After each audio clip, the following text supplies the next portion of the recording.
What is up, guys? Today's video is going to be something a little bit different. It is going to be the premiere episode of my brand new Twitch D&D show, Into the Fire, my interactive D&D campaign. I am only going to be uploading the first episode of the campaign to this channel. We are currently 6 episodes in, but I will be making a brand new YouTube channel specifically for the VODs from my campaigns on Twitch, so I will leave a link to that in the description. Be sure to check that out. But a couple things to note here.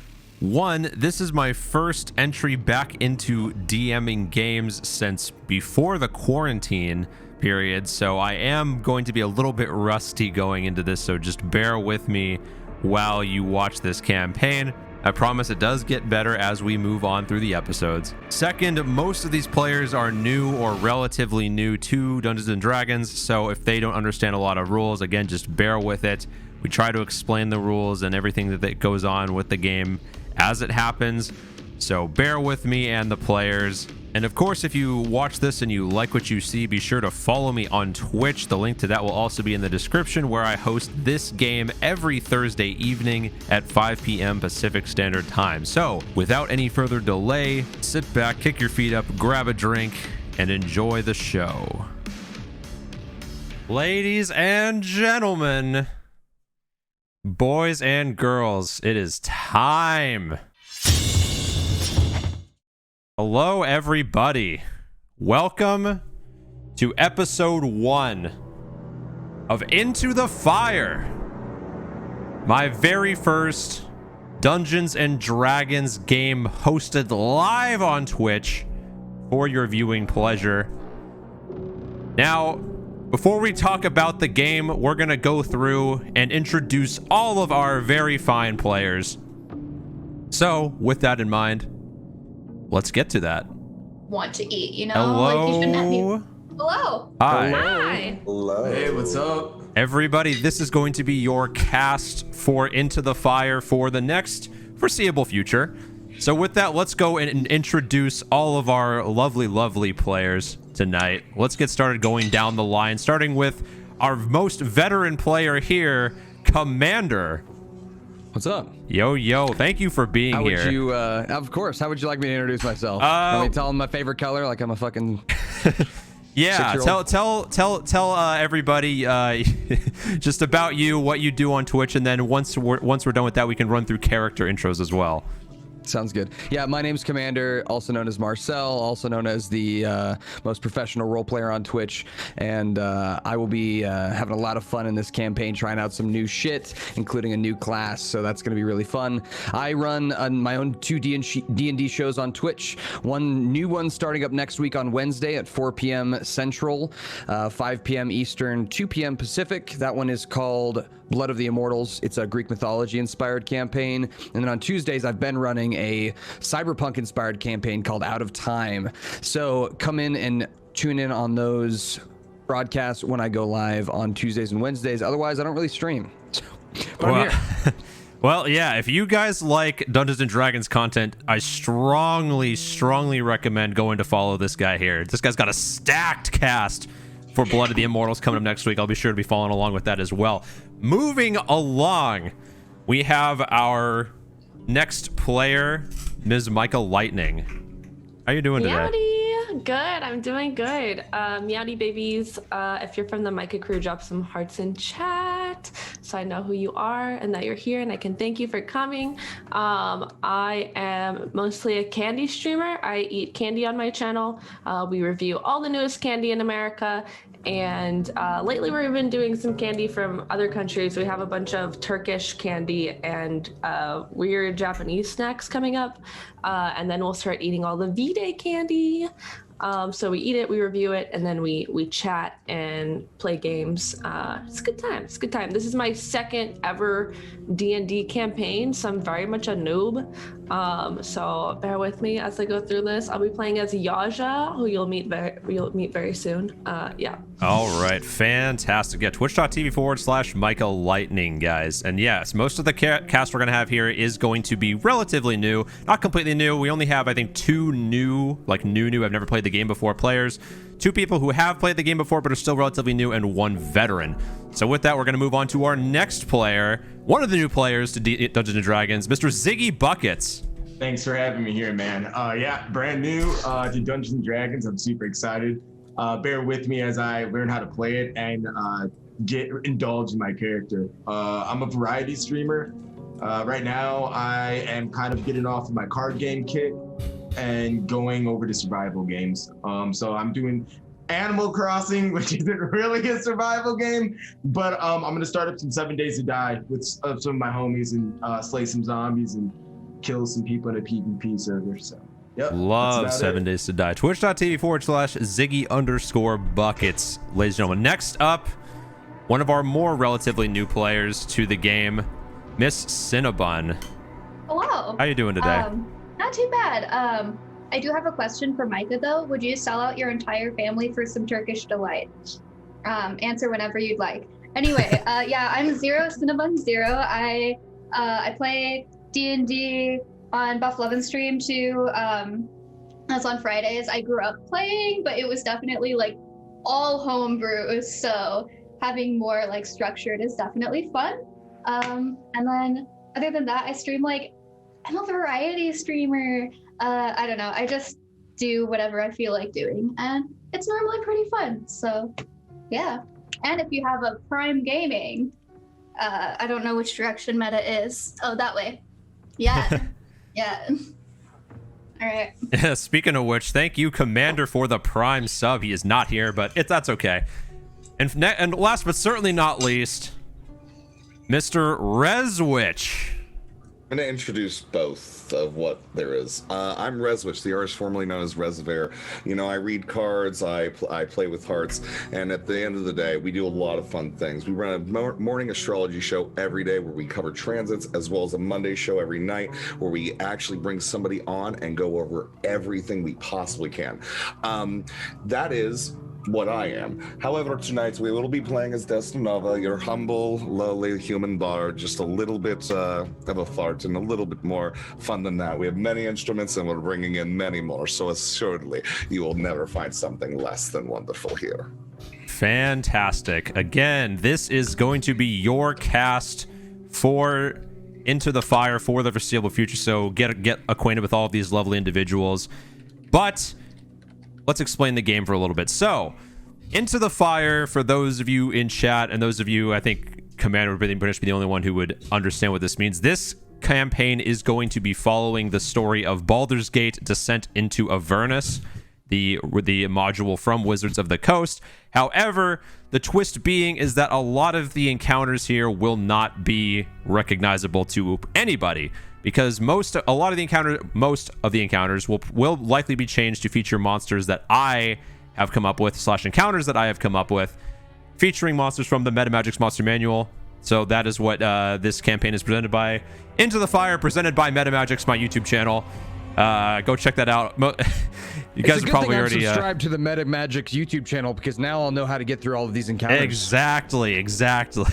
So that's what we're going to be seeing here. But for those of you who've seen the Baldur's Gate Into Avernus campaign, probably be pretty familiar to you guys, except for, you know, some of the intense fight scenes that will be occurring. So with that, if there are no other questions, let us begin. But first, actually, is the music good for everybody? Is it loud? I think it's at a good length for us. All right, good. Yeah, I don't know about the stream. I'll listen to the stream real quick. Yeah. So also, ladies and gentlemen, this is going to be our first ever live broadcasted D&D show, so please bear with any technical difficulties. It will only get better as weeks go on. And also, that being said, for just tonight, we are going to be limiting all of the interactive donations and channel points. We're going to not be having those available for just the first session. Starting next week, once I have all of that set up, we will be including all of those things that I mentioned in both trailers for this show. So fret not, those are coming. I just had a very limited time to set up the whole thing. I was spending a lot of time on the trailer and then this screen, so all of that will be ready by next week. So with that in mind, just sit back, relax, and enjoy Into the Fire and Avernus story. So let us begin. Beginning with your overview of Baldur's Gate. Welcome to Baldur's Gate, a veritable nest of rats and vipers clinging to the rocky slopes overlooking the Kionthar River. From their high perches in the upper city, the local nobles, known as patriarchs, gaze down with veiled contempt upon the common rabble in the grimy lower city, which hugs the foggy harbor. The whole of Baldur's Gate reeks of blood, crime, and opportunity. One can easily fathom why pirates and traders are drawn to this place like flies to a carcass. Following the river farther east would eventually lead you to Elturel, capital of the holy land of Elturgard, or at least that was the case until a few days ago. The flood of refugees from Elturel has gotten worse since news first arrived that the city has fallen. Everyone is saying Baldur's Gate is next, but no one truly knows who or what has claimed Elturel. The Patriarchs pay a mercenary army called the Flaming Fist to protect their interests in Baldur's Gate, and by extension, the city itself. The Flaming Fist has gained even more power since their charismatic leader, Older Ravengard, claimed the title of Grand Duke a few years ago. Apparently, Ravengard is missing. In his absence, the Flaming Fist has sealed the city gates to staunch out the flow of refugees. No one is allowed in or out. All of this was brought to your attention shortly after you were drafted by the Flaming Fist to help defend the city. Your orders are to speak to Captain Zodge at the Basilisk Gate, which pierces the city's eastern wall and takes its name from the various statues that rest in its niches and perch atop its battlements. Unseen beyond the Basilisk Gate, a dirt road stretches through the outer city's slum to the bridge known as the Worm's Crossing, then to the distant realms beyond.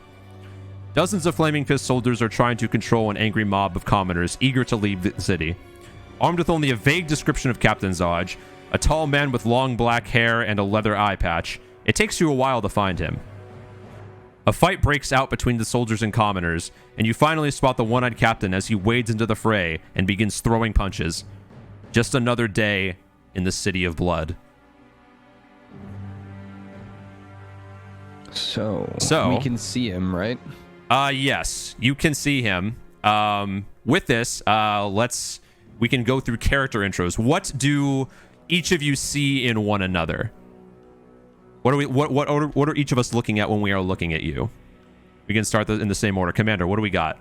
Sure. So Jacques is a 6'1" human-looking creature. His race is ambiguous. He doesn't have pointed ears, so he's probably not an elf, but he also doesn't look quite human. He just looks a little weird.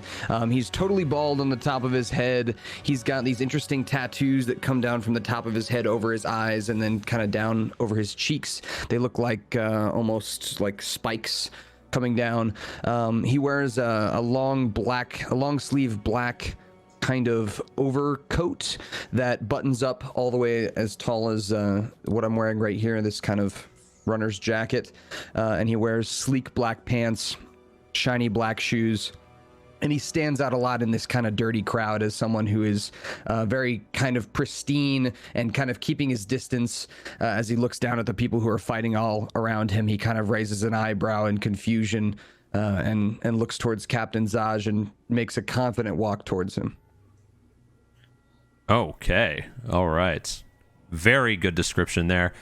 Yaja. What do we see when we look at you? So Yaja is a tall, lanky gentleman with very pale, bluish skin, deep blue eyes, very dark hair, and some scaling that begins on the neck and goes down the body, but he's very covered in a like olive green like jumper, or what was that what it's called, like a one-piece like jumper type getup. Long lanky fingers that are a little bit stained with paint, and he's very cool and collected as he's watching the scene go down. All right. Ziggy, who are you? Zayden stands about 6 feet 4 inches. skin color is a little bit a shade darker than mine, but his eyes are really light brown. His hair is silver, and his stature is very broad and dense, and it looks like he has seen a fair amount of conflict and contact. He is wearing a tattered shirt and tattered pants that resembles his upbringing, because he was not chosen to be an Azamar. He was bestowed the power. All right. Moving on. Cinnabon, who are you? You're muted. You're muted, I think. I couldn't tell if you were speaking or not. Your camera's really small. Yeah, sorry. I muted it because I was eating. Okay. All right, yes. I am Maricela, and I'm average height right now. My eyes a bit gray, but they often change. That sounds very like, oh, my eyes are gray. They're like, but they're blue sometimes.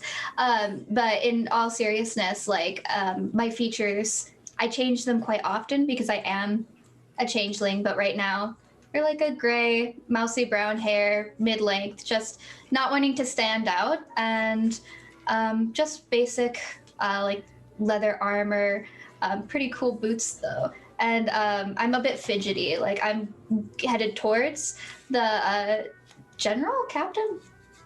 Yes, Captain Zodge. Captain. Yeah, you are Okay. all you. Yeah, Yes. you are the And, ragtag group. I'm fidgeting with like a necklace or some form of string that looks like it could be shiny. All right, and Desdenova, who are you? What do you look like? Darn tech. We're not muted anymore, no. Desnova sits in the corner, plucking away at the strings of his guitar. He stands around 5'10", his skin fairer but still a little bit of a tan, his eyes gray, piercing as they do stand. Generally, pretty average sort of looking dude, except for the fact that every time he plucks the strings, you can see sparks flying from every little finger, and the small harmonies played through all of those little, well, we'll talk about that later. But the armor that he wears, he is colored in many different patches. It seems to be a patchwork of leathers, greens and purples and all sorts of other vibrant colors. And really, he couldn't care less about the things that are going on below us. All right. Well, this is the ragtag group of adventurers who have been drafted by the Flaming Fist. So Does Zaj know that we've been drafted? Yes, he is the commander of the Flaming Fist. So it was under his personal orders that each of you were drafted. So does he know us, and we kind of know him ish? You know of him. You know that that Zodge typically lacks common decency. He does care for the men and women who serve under him, though. So he's not like too much of an asshole. You do know that he does like to take out instigators, especially like you can see what he's doing in the crowd, the mob right there, trying to basically put down this unrest of people trying to get out. You do see rather that no one is being arrested by Zodge or the mercenaries, but you can see a lot of commoners being beaten and robbed of their money pouches by many of these mercenaries. Is this pretty normal? Yeah, this is normal. None of you are surprised by this behavior at all. Like this is like the dirty business that goes on in Baldur's Gate. So none of you are shocked to see this.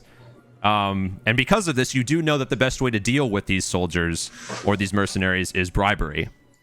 You are aware that if you would like to leave or enter the city, just slip them 10 gold pieces.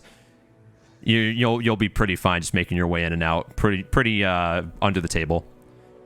So Zodge, after laying down the law, so it were, on some of these rabble rousers, turns to you. You're the new recruits I sent for, Unfortunately. Seems so. I believe that we are, yes. Well, everyone in the That's city correct. must do their part. I trust you're all gathered here then? All of you are here. There's no one I did not send for? I mean, It we've seems shown to be up, that have we way. not? Well then, listen closely. The refugee crisis has stoked fears that Baldur's Gate might suffer the same fate as Elturel, of which nothing remains but a hole in the ground apparently. Our Duke, Older Ravengard, was visiting Elturel on a diplomatic mission when the city was destroyed. Coincidence? I think not. The Knights of Elturgard call themselves Hell Riders. A few of them escaped the destruction and think we're somehow to blame for Elturel's downfall. What a bunch of self-righteous rabble-rousers. We're arresting them on sight, but that's left us short-handed in dealing with another problem. For that, I need your help. Baldur's Gate has been long plagued by followers of the Dead Three, the gods Bane, Baal, and Merkel. I thought we had wiped them out, but apparently not. These purveyors of fear and death are taking advantage of the current crisis to commit murder sprees throughout the city. As my appointed deputies in this matter, you'll have license to kill these wretches on sight. Find their lair and wipe it out. Eliminate anyone who gets in your way.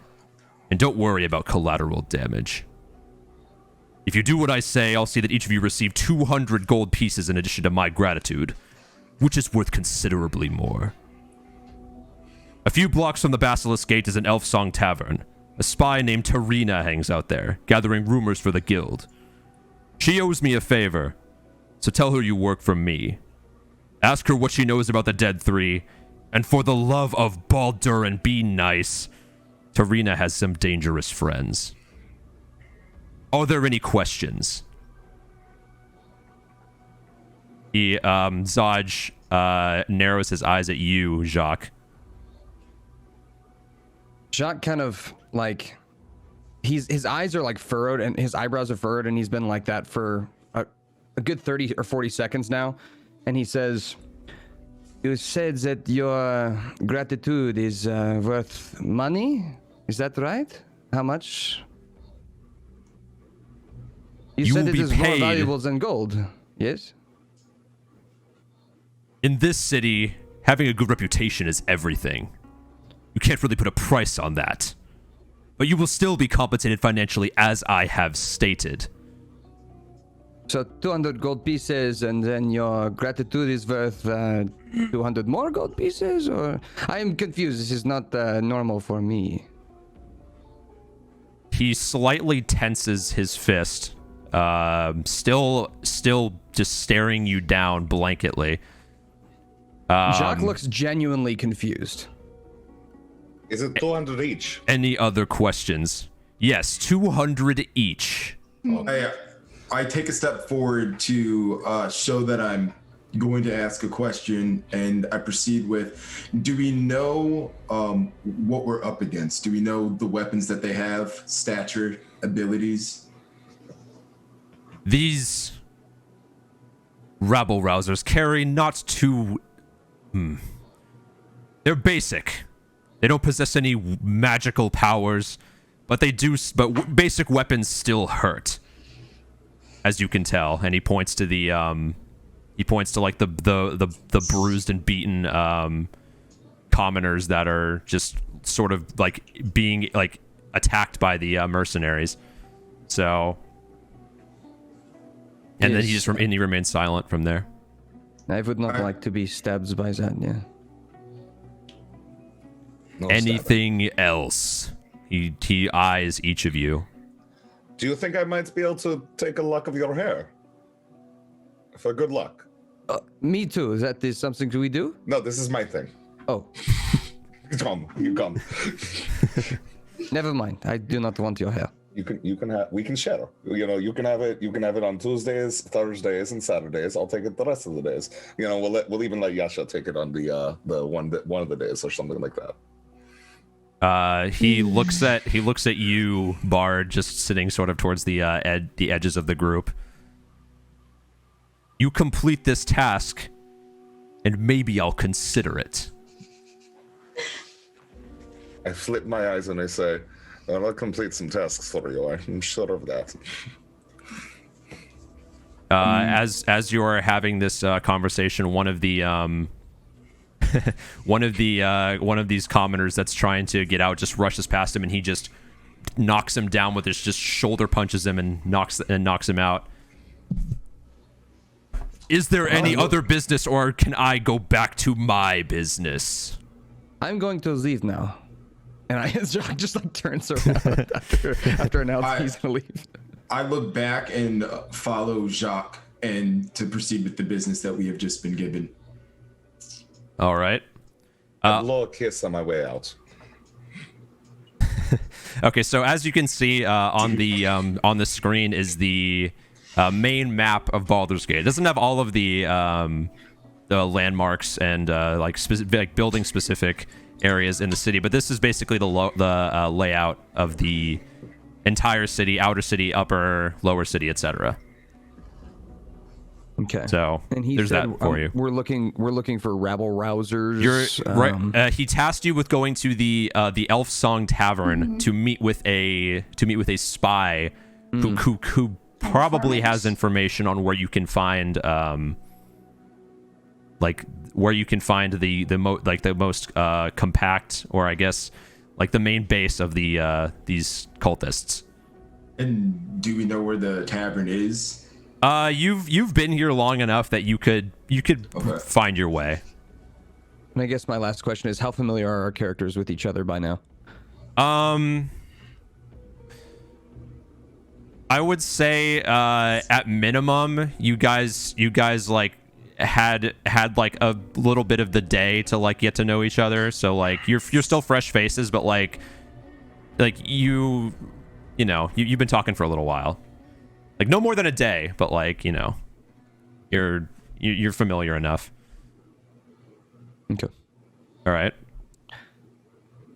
So, can someone tell me how much is 200 gold pieces worth in beer or in something that is normal? I don't understand the currency. I'd say I'd approximate it around like, I don't know, maybe 13, 14 rapiers or something like that. Somewhere around that 13 area. or 14 rapiers. Right. Yeah, something like that. Yeah, I would guess. I believe. I paid 15 for mine, so unless I got ripped off, of course. It might be. For what reason might I need 14 rapiers? I mean, what reason don't you need 14 rapiers, friend? You are into some weird shit. I mean, that's why we're going for the hair, is it not? That's true. I mean, spending just less than 24 hours with you has been strange. Quite enjoyable, though, right? Yes. Yeah. You guys notice that Jacques is very fish out of water kind of person. He doesn't understand almost anything about this culture or about the people here, and he seems to kind of almost look down on humans, but not in like a disrespectful way, in a like, I don't get you, you're simple kind of way. So he seems a little full of himself. So then after your guys' conversation, I look at Jacques and say, 200 gold pieces will be enough and sufficient for what we have to get done. Okay, and you are going to receive his gratitude as well. Correct. I'm here to fulfill the mission. And What if I trade you 200 gold pieces for the gratitude, because that is worth more? For the gratitude that you are going to get, I want more gratitude. So if I give you 200 gold pieces, because it is worth... Is this... How about that? Sounds sufficient. I could take 200 gold pieces off of you if you would also like to receive my gratitude. I want to receive Captain Zaj's gratitude. The one that he's going to give you. That will be for you to discuss after we complete our mission. What does gratitude look like? Is it big or small? It's not physical. It's non-existent. It is that he respects you and will put in a good word. Respect. If it comes to it. Yes. Respect is worth no gold pieces. It is not shiny. That's true. It's not shiny. But Why in a would I town want like him to respect this, me? with his respect, you may be able to get gold through it by other connections. Guys, people. we are burning daylight. No, we are walking and talking. It is okay. Yes. It's- Okay, Yeah, can I you- get You're so tight, Yasha. Can I get everybody really quick to roll a history check for me? You are so uptight for a big man. First roll of the campaign. This will most certainly dictate all of your future luck. Oh, damn. I rolled a 0. What? No, that's How do you roll a impossible. 0? You What? can't roll a 0. I rolled a 0. I rolled a 2 and I have -2. I rolled a 6. I have a 12 plus 1, so I got 13. Okay. I rolled 18 plus 0. I miss having my plus 8 in another campaign. I'm a Eventually. 16 plus 2. Okay. So I rolled a 0. So Desdenova and Yaja, you're a bit more understanding of how Baldur's Gate works. You know that no wise person walks the streets of Baldur's Gate or enters one of its taverns without a weapon or an armed escort. Taverns might appear safe at a glance, but they are definitely some of the most dangerous places in Baldur's Gate. Full of alcohol, tempting coin, and unscrupulous people. Customers are expected to look after themselves when fights break out, and no one should really expect any help from the Flaming Fist, which is actually now considered, you are now part of that group. Tavern murders are common and usually end with the poor victim being dragged away and either left in an alley to be picked clean by urchins and then eaten by rats or tossed in the harbor. Or eaten by the urchins, too. Yes, cannibalism. But yeah, so you guys know the unwritten rules of Baldur's Gate, if it were. I'm just gonna ask, would I, being someone who's like, you don't know anything. You don't even know what gratitude is. Okay. Yeah, you just Wait, what did we need to you'd be totally cool just walking in, just being like, hey. but I open the door and I go, do not expect any help from us. No, Yaja and Desdenova are definitely fully aware of what the stakes are. But the rest of you are pretty not too familiar yet. You haven't been through it. Because I had an 18. Oh, were you 18? I thought you said you were 13. No. Oh, I put the DC at 15. But yeah, okay, you know this too. You know this too. You know this too. Oh wait, okay, then I mixed it up. I mixed it up then. Then yeah. Marcella and Yaja, you know this information. That's Nova. You don't know shit. Well, I'm just kidding. You know enough, but like you're not really fully privy to the under business that happens. I know nothing. In this city. Yeah. You're just like. I'm just there. I'm just present. You don't know this specific information. So how far away are we from the tavern? While walking and having this conversation, you guys have managed to make your way to the tavern. Hence the history roll for you guys regarding taverns. So you guys are now outside the Elf Song Tavern. Before we go in, how equipped are you in case of a tussle? Asking all of you. I have a flail. I'm well ways. Equipped. I have many ways to go ahead and stop people from tussles in places like this. Lovely. I'm twirling my switchblade short sword on my hand right now, so. I am not much of a fighter. Well, I'm sure we'll be able to handle it as long as we stick together. So, all right, let's go. All right. So you all enter the tavern, and then we will move. Jacques, stay in the back. You'll stand out like a sore thumb. There we go. All right. Middle would be better. If So, that's the case. You can see if you look at the stream, you can see the interior of the tavern. Many patrons are lined about at separate tables, with a single barkeep. Some separate doors you do not know where they lead to, and a stairway leading to the top. Yaja, what race are you again? I'm a dragonborn. Jacques, after you kind of said that to him and you're walking, and he's following your direction and everything, but he kind of leans in and he goes, does your thumb, does it stick out when it is in pain? Is it sore? Your thumb swells? What does your saying mean?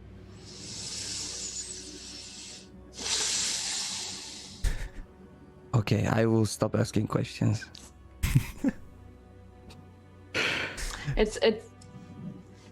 It's fine. It's fine. Just I'm we'll talk about it later, but just stand in the back, trust me. Now okay? is not the time, yes. Okay. Also, out of game, did we get a link for the Roll20? Because it's not showing up. No. I'm just gonna be. Oh, those icons aren't. Okay. Yeah, no. Okay. I made all of your guys' icons here. I basically had all this like pre-prepared, so like Lovely. when you land at the different locations, I can just move you around. So where would you guys? What would you guys like to do? You've now entered the tavern.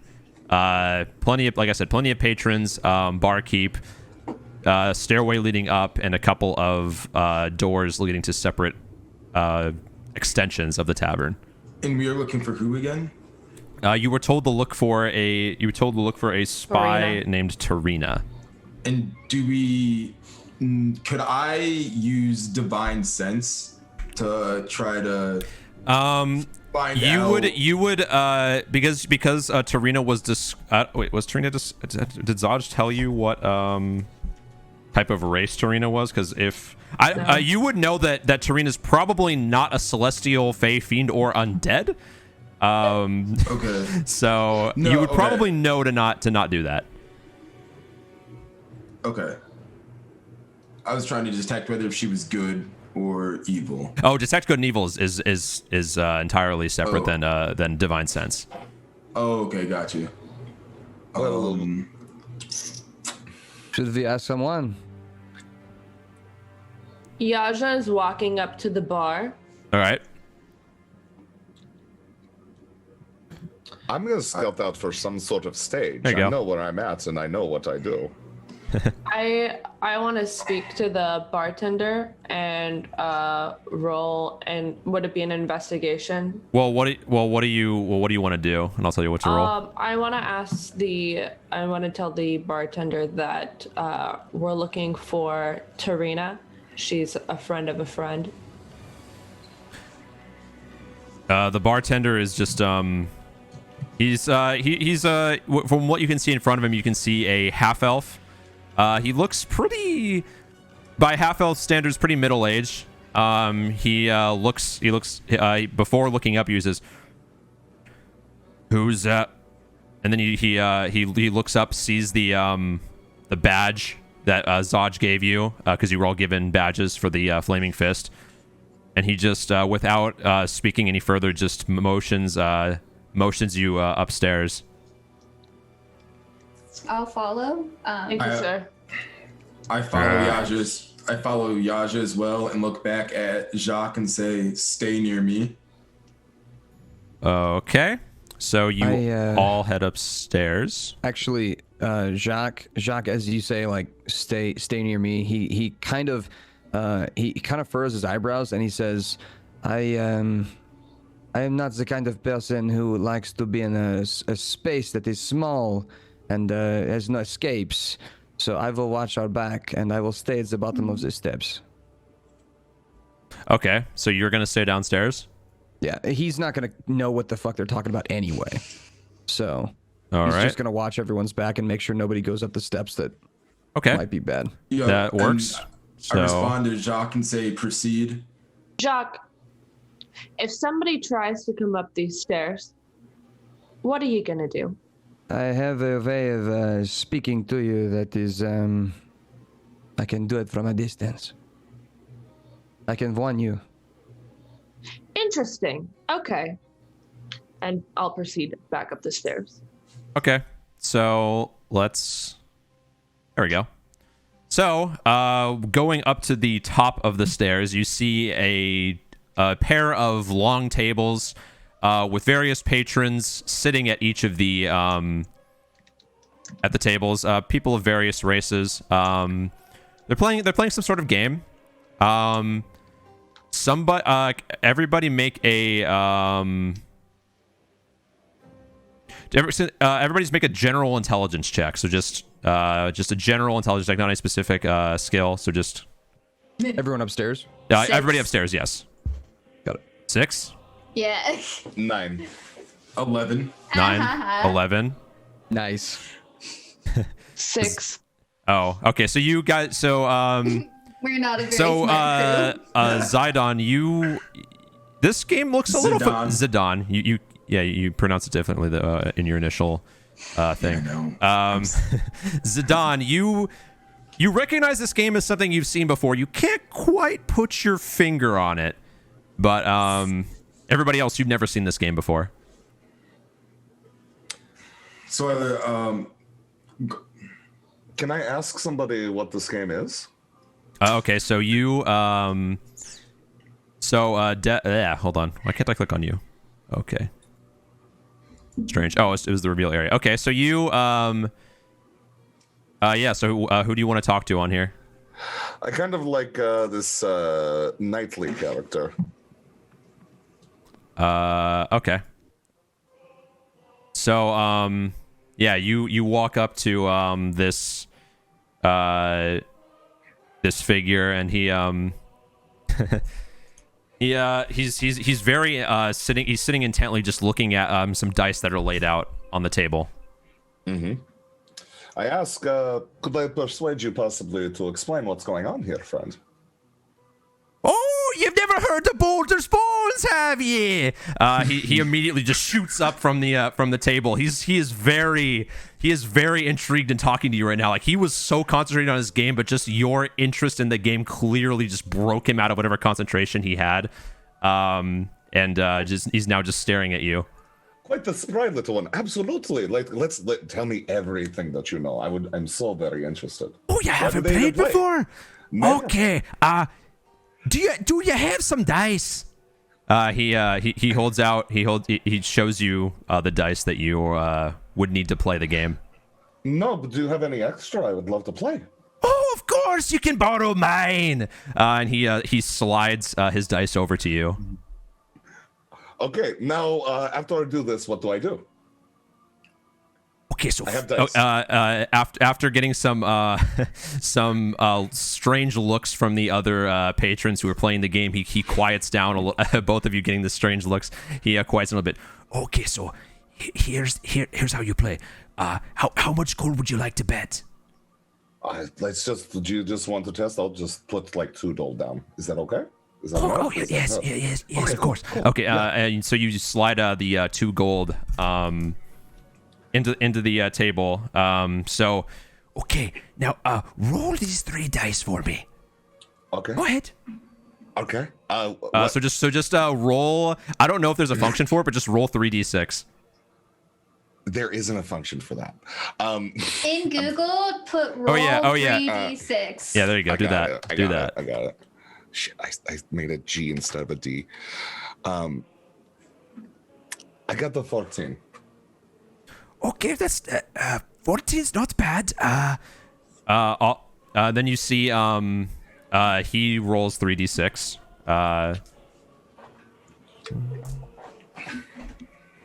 Oh, blast it! And then he just slams the table. Everybody else goes down the line and starts rolling dice.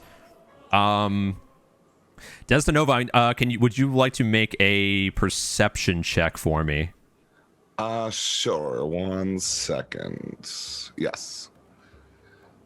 I got a 5. Okay, so you just see everybody rolling dice, going down the line. You see a couple. You see it was a dwarf, by the way, who was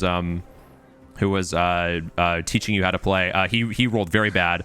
He rolled He's not my best friend, by the way. So it's okay. He rolled very poorly.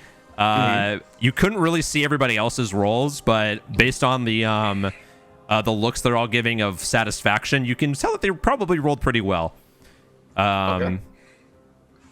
Okay, so you got the 14. Would you like to roll? You can roll 1 more die if you like. You can hit or stay. Well, do you mean But if you go over 21, you bust. But you got the 14, so it's not possible to bust, so you definitely want to roll another one here. Well, yeah, that makes total sense, friend. Yeah, I'm absolutely gonna roll. Like, why would you even be sad? Like, do you only get to roll 1 more time? You can roll up. You can roll as many as you want, but you can't roll. If you roll higher than 21, you're done. Okay. Sure, absolutely. Why not? There seems to be no harm. Okay, here, so roll another d6. Yasha is looking around, acting really put out. that Destinova is just sitting there playing a game. Yasha, it'll only take just a moment. You chill. Okay, so what'd you roll? I rolled a 4, so I'm now at 18. Oh, 18? You can see, well, I think I'll hit as well. And then he rolls a dice. You see everybody else. Roll one more perception check for me. Sure. 1 second. Where the hell was it? I don't know why I keep losing perception. There we go. Next perception, I got a 22. 22. Okay, so as you're going down, as all the other patrons are going down the line of rolling their dice, you can see the two other people at the bar at the table. These two people on the screen are not. They roll and they're a little disappointed. But then the third person who rolls, you can see that you can barely make out that the die that was about to roll onto a 1 changed and landed on a 6 instead. Interesting. You can barely make this out from sitting across the table. So he cheated. Do I have enough time to make a quick small ritual to check some things? That is 10 minutes long, so no. All right, well then, no, I cannot do that. Never mind.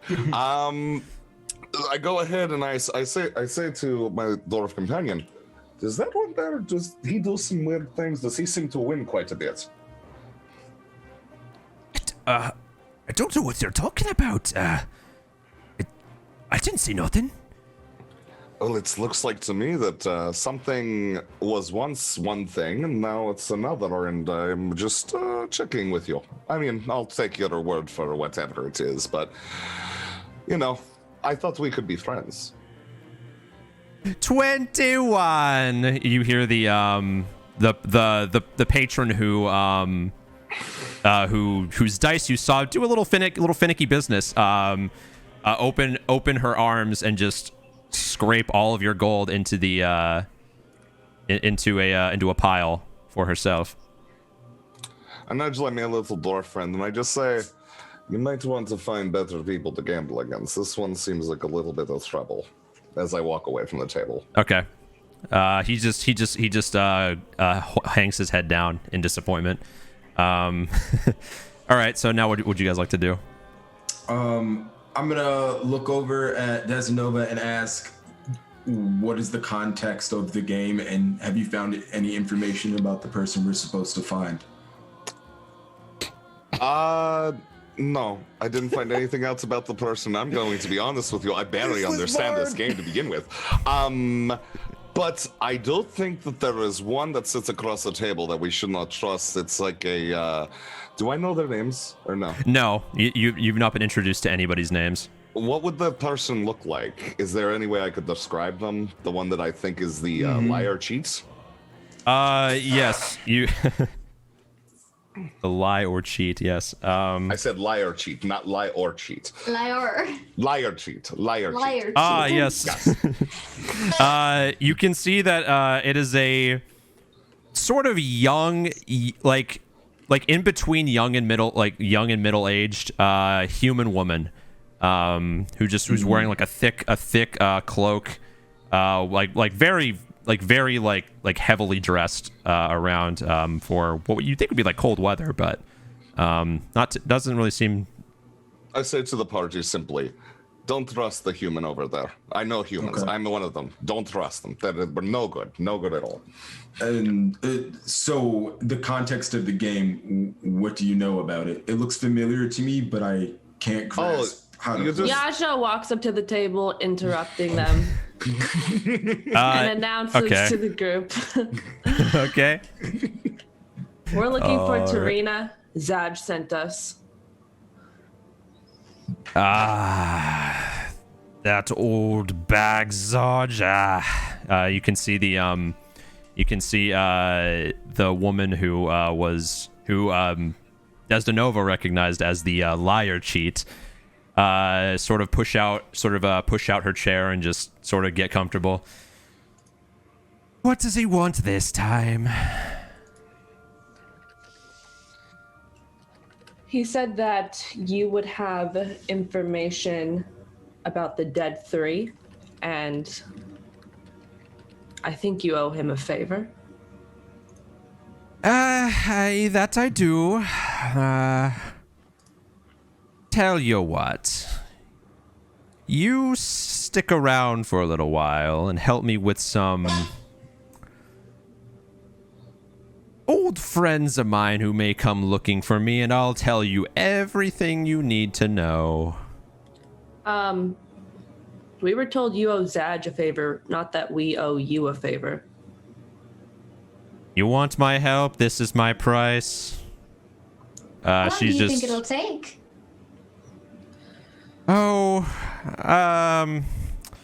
I don't know. They seem to be very eager, and as you're speaking, Jacques, at the bottom of, since you're at the bottom of the tavern, you see the door to the tavern swing open, and 8 very not so nice looking humanoid individuals walk in. Let's see if I can scroll back over here. Actually, hold on. I think I need to there we go. Why can't I use these? Oh, it's not working for some reason. Hold on. I nudge to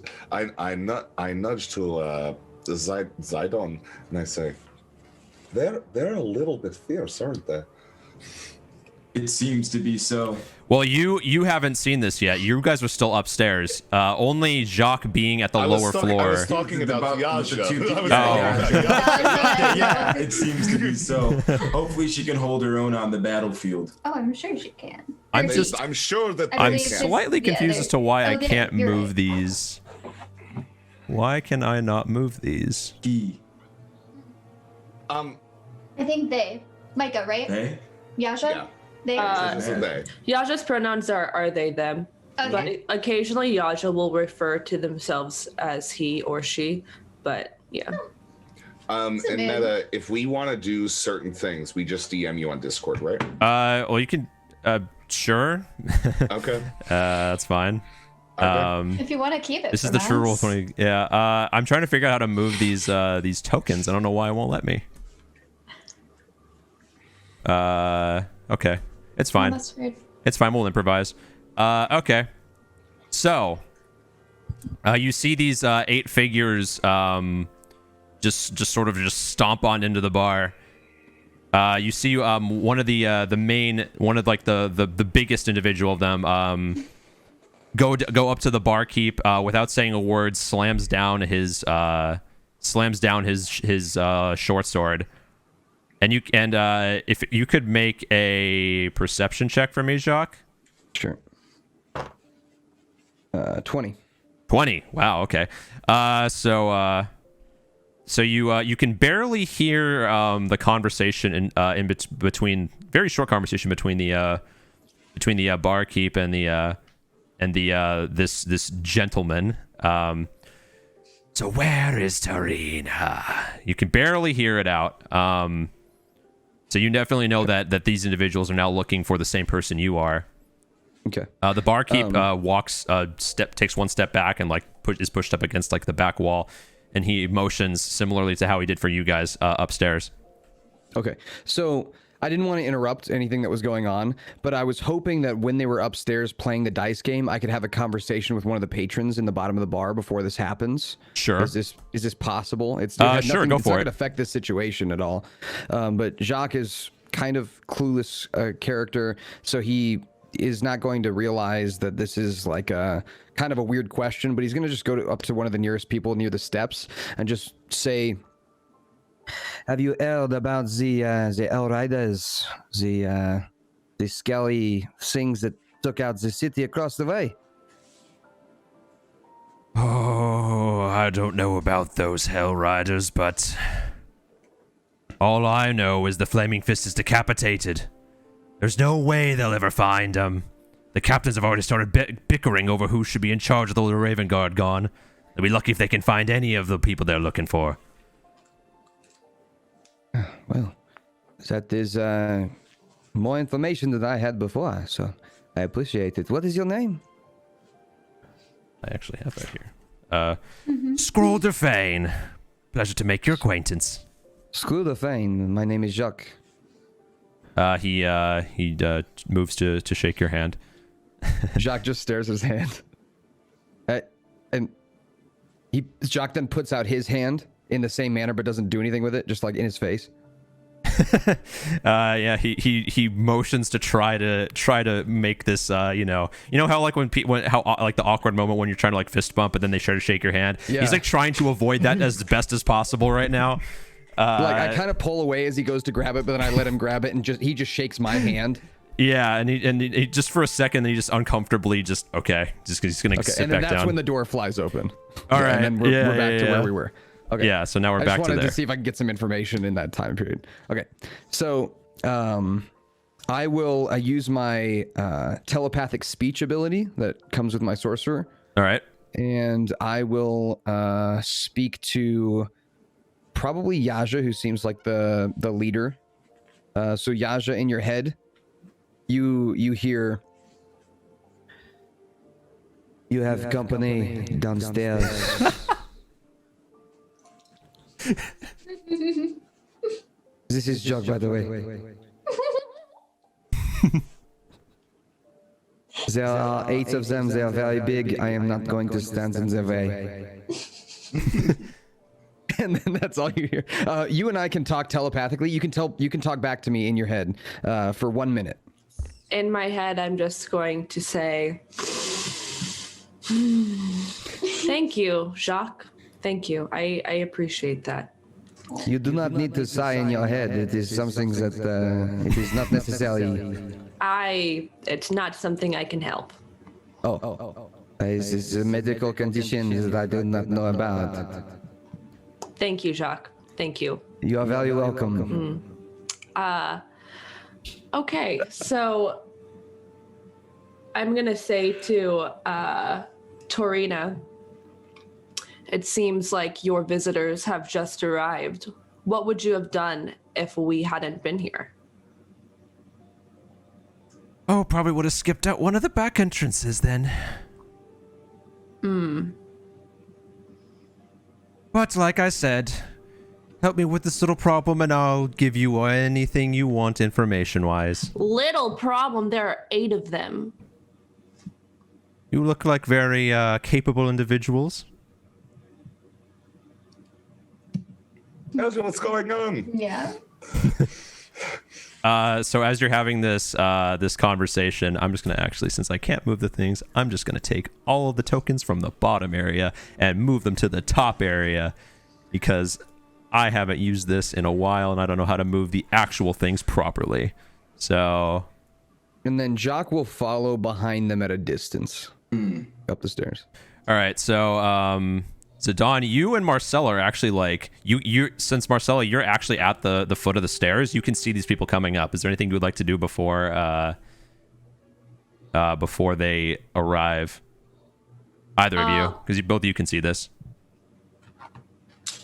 Who are you? Wait, who are you asking? Zidane and Marcella, since they're at the foot of the stairs, they can see all of these people coming up. I look to Marcella and ask, should we regroup with our squadron?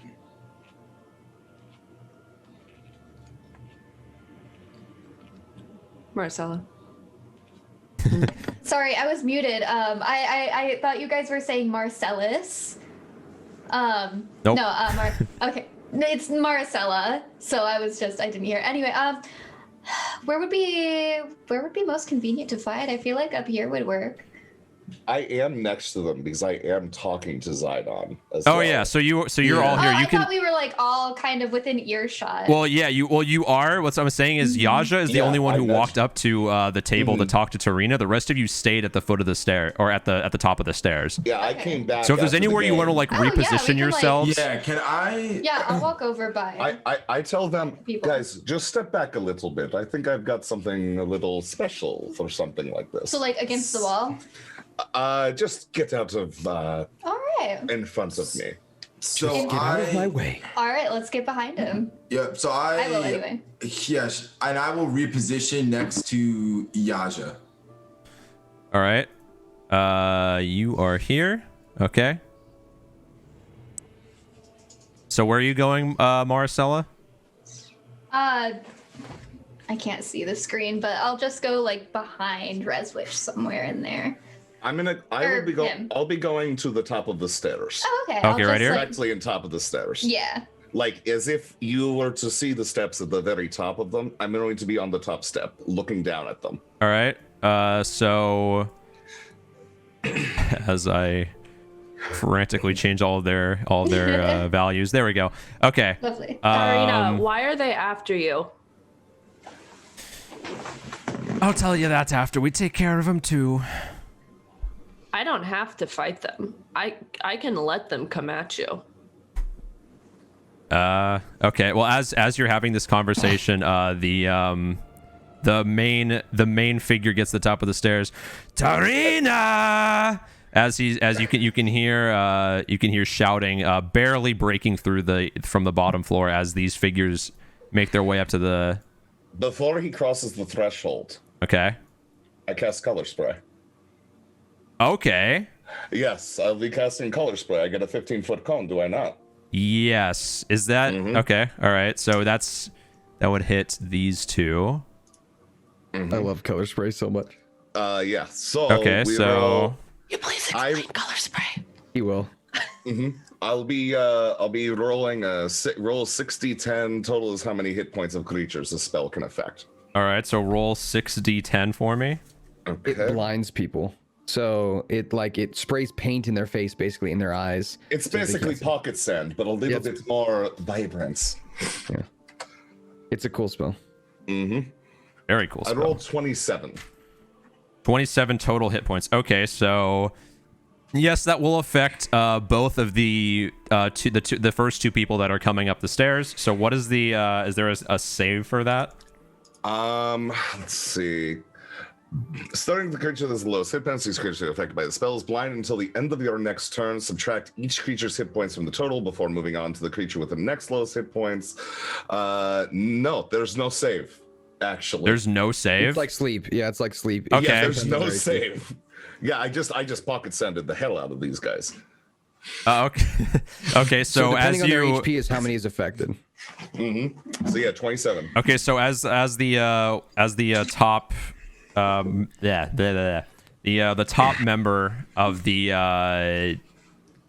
bandits who are coming in breaks through the top of the stairs. Oh, Tarina! As you let loose your color spray, your pocket sand, blinding him, and he starts tumbling down the stairs, taking two of the other people with him. He is now at like the. Oh, I have to move all this so weirdly. He's basically now like prone down at the bottom of the stairs, just very disoriented. How long does that last for? Until my next turn.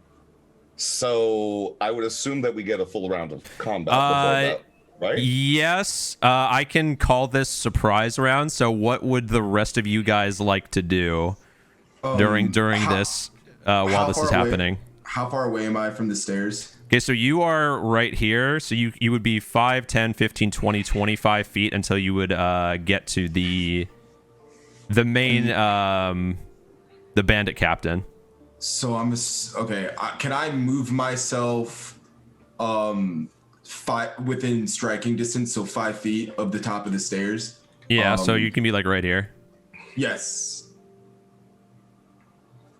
Yeah, so now you're still above the stairs though. So like if they're gonna keep coming up. Well, like they fell down and sort of tumbled down to the bottom. So if you want to get to within striking distance, you'd have to start making your way down the stairs. Yeah, put me at the top of the stairs. Yeah, right where you put me, right where Dasanova. So if they're gonna ascend right back up, I'm in striking distance. Okay, so all right. To kind of protect. Yeah. Sure. Dasanova. Okay. Appreciate it. All right, so we got that. Who's next? Maricela, what do you want to do? Yeah, I will just like kind of ready my bow, maybe move forward a little, but just I'm gonna stay back a bit still. Okay. All right. So gonna go that Are way. these open stairs? Like, can we see the like entirety of them, or is it like a door at the top of it? No, they're open stairs. Okay, It's- so yeah. they could aim downwards, right? Yes. Okay. Okay. So with that, Yaja, what are you doing right now? I'm twirling my short sword in my hand, staring directly at Tarina in the eyes, and I'm just gonna step back towards the wall so I'm not blocking her from the goons that are walking up the stairs. Okay. Who else is left? Zidane, you already went. Desanova, you took your action. I took my action. Jacques, what are you doing? So I was behind them, but Yeah. I wasn't probably on the stairs yet because there's 8 of them. So I was waiting for them to kind of go up the stairs before I followed them. So I would assume if there was only like 4 of them on the steps, then I probably haven't even gotten to the steps yet. Yeah, you basically see the two of the these bandits tumble down the stairs, knocking into each other like bowling pins. But yeah, you Okay. are. Okay, so what I'm gonna say is, oh, I knew it! I knew there were traps at the top of the steps! And I'm gonna try to deceive them to be, like, super, scared that there's gonna be more traps at the top of the steps. Okay, yeah, roll deception. Okay. This is why I never go upstairs, they're so dangerous. Alright. Bad. 12. Bad. 12. They stop in place to like give you a little look, but they're not deterred. No, seriously, what happened? What are you covered in paint? What is this? Okay, so now since all of you went, now we can roll initiative. All right. I have to be scrolling back and forth for this. There's so many people on this. What die is this again? Ooh. It should be initiative on your thing. It'll tell you it'll tell you what your initiative bonus is. Oh yeah. It'll be the same as your dexterity I'm modifier. 21 plus 3. I'm 12 plus 2. Wait, 21 plus 3? Or does it automatically add the It'll 3? automatically Yeah, add automatically. on your Oh, thing. 21. Yeah. Oh. Yeah, it should be the number under whatever the math 14. problem is. Mine's Okay, so- mine's doing weird stuff right now. All right, I so got a natural 20 plus 4. okay, so Yaja's 21. Desanova is 19, 24. 18 plus 1. All I right, always Jacques, win you last. are a 19. Maricela. AFK. Okay, Zidane, what'd you get? 14. 14. All right. Of course, I got a 14. Okay. Roll for initiative. Yeah. So where's? Oh wait, I'm not tabbed in right now. Yeah, Maricela, there you are. How do you say your name, Cinnabon? Oh yeah, How do you say- Maricela. Maricela. Yeah. Yeah. So I roll for can initiative. Honestly, okay. My bad. I was grabbing something. So it's 13 in total. not Mar-E. It's Mar-I. Mari. Maricela. Not Maricela. Yeah. A little mod about her. Yeah. Okay, if it does become too I'm difficult Zidane. with like your name being so similar, like I can, It's okay. like No biggie. you can call me Marie or something, All good, I or think. Mimi. I don't know. If it's confusing to you, Yeah, I did roll a then, 13. Then you do. At first it was because I thought it was people were saying Maris or Marcel, and then I'm like, oh, that's Commander, and it's like so. I assume we're Alright. just gonna refer to each other as our character names while we're playing. Yeah, yeah. So shouldn't have to worry about them. I don't think anyone's gonna Exactly. call me Marcel. Reswitch has left the building. Is that your actual name? Yeah. Since we're talking, so I I like noticed that name. it would be really helpful if you guys changed your name to your character name in Zoom. Sure. Just since this That's is so fair, new. yeah. Oh yeah. It's a good idea. Thank you. You are welcome. This is quite all right. Okay. Wait, was it 1 L or 2 L's? It was 1, I think. Yeah, I think so too. Never roll like a 20. Yeah, 1. So, Maricela, what did you get? A 13. 13. 11 plus 2. All right. Perfect. That actually fits very well then. All right. So, I have a lot of dice to roll here. So...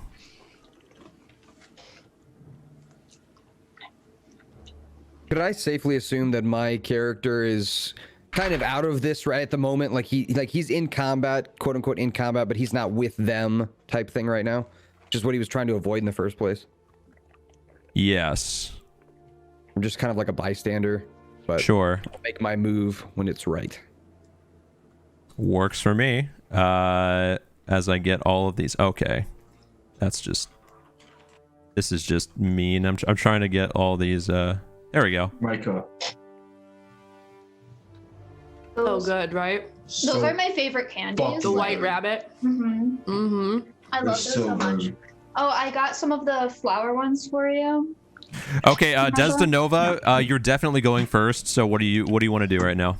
The first thing I do is I go ahead and pull out, my trusty instruments, start strumming and start screaming as loud into their own heads, going ahead and using, what do we call it, a vicious mockery at whichever one that I blinded first. That's like laying Okay, on top so of the rest. all right. So what is your save on that? Wisdom of 14. Wisdom 14.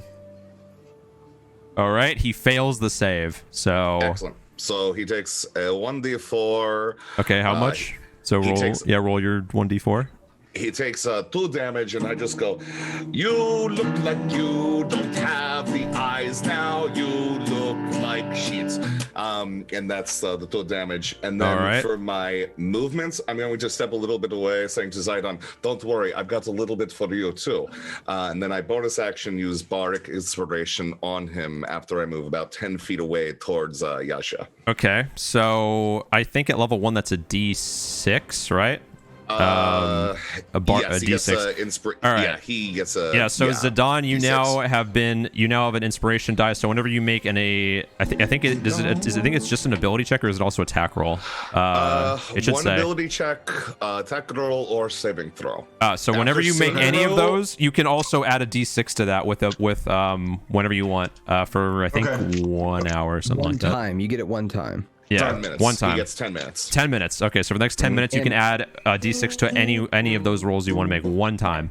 And the big specific here, and a lot of people forget about this, is you got to choose to do that before meta tells you what happens. So if you roll like a 13 or something, you got to decide, okay, I want to roll my inspiration to try and make this 13 better before meta tells you whether or not you fail or pass.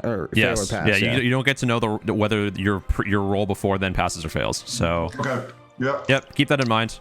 And I guess everybody else keep that in mind. Okay, so like that is Rez, that is your turn. Or Desdenova, that is your turn. Yaja, you are also going. You are going immediately after. So what would you like to do? You are muted. Yeah, I'm going to, I don't know what it's called, the thing that you do where if somebody attacks you, you'll attack back, but you're not attacking during your turn. Hold your action. Is that what it's called? It sounds like you're trying to hold an attack action is what it sounds like you're doing. Pretty simple. You got to give him like a stipulation. So what's your stipulation for letting go of your attack? Like when would you do it? Only if somebody attacked me. Okay. All right. So do I roll for that now, or do I wait until that happens? No, you'd wait. Okay. Yeah. Okay, so I'm gonna do that, and I'm also going to continue looking at Tarina and say, "You're lucky they're with me." Yeah. Okay. Jacques, you are next. All right. I'll kind of back away from the pile of dudes with my hands up, and I'll say, "You all don't look so very good. What? Do you guys want some drinks? Maybe do a bit of gambling. You don't have to do all this."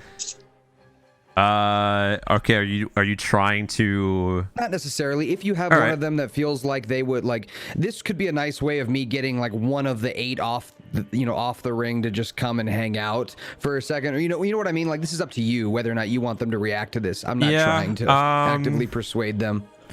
I would say if you're trying to do that, then roll a persuasion check with disadvantage, as you have already tried to deceive them before. So I'll give you a shot at this. Okay. All right. Deception check. Deception or persuasion? Persuasion with disadvantage. Okay. Wait, is Yeah, Tarina it's not gonna fight 11. also? Tarina's in the initiative order, but 11. you guys are really high up there. Okay. 11. Mm-hmm. Again, not completely, not like they don't seem hostile towards you. They're making you look like you're just like a drunk patron who's just like talking out of turn. Like they're not going to attack you. Okay. All right. Anything else?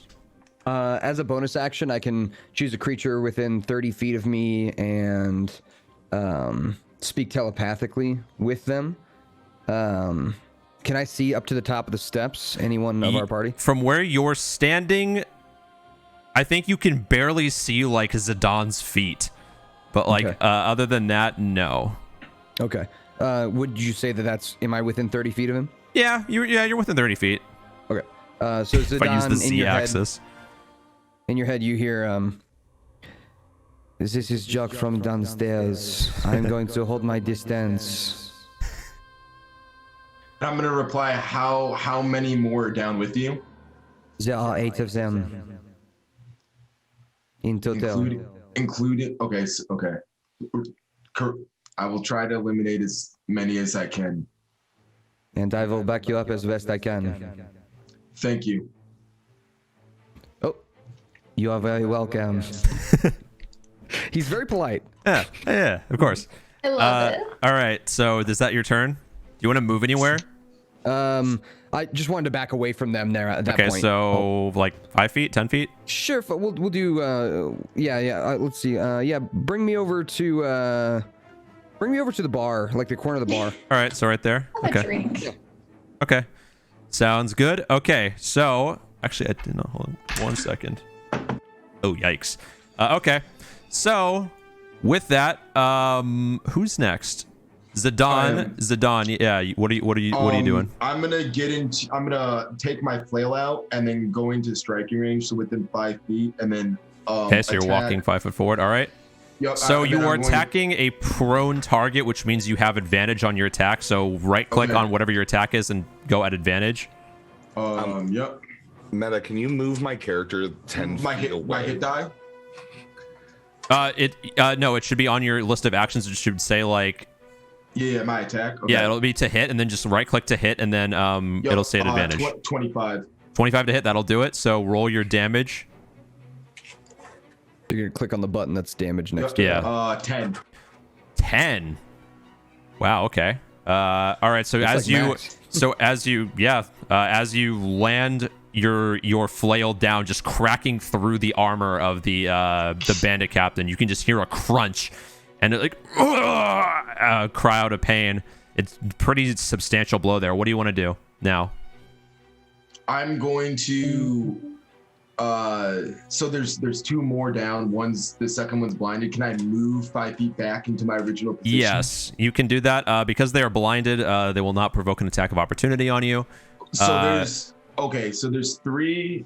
There's 3, right? So will the one that has 5 be able to provoke an attack on me, or will they all won't be able to? No, well, they're in a line. So it's if you leave like within 5 feet, if you leave like the attack range of somebody, normally they can get an attack of opportunity on you with their reaction. Okay. But because they're blinded and prone, they're not going to be able to do that. Okay, then I'm going to do that. Okay, so you're going to move back. All right, you've now assumed the position. All right. Anything else? Theoretically, they could with disadvantage, couldn't they? Not when they're prone. Wanted. Not when they're prone. Not when they're prone. If they're blinded, they could be with disadvantage, but they're also prone. So, yeah, is that it? Yep. All right. Who's next? We got Maricela. What do you want to do? I am just gonna like move a little bit forward and like kind of peek over the steps, but just like keep my bow ready in case if anyone attacks me or. So are you holding an attack action?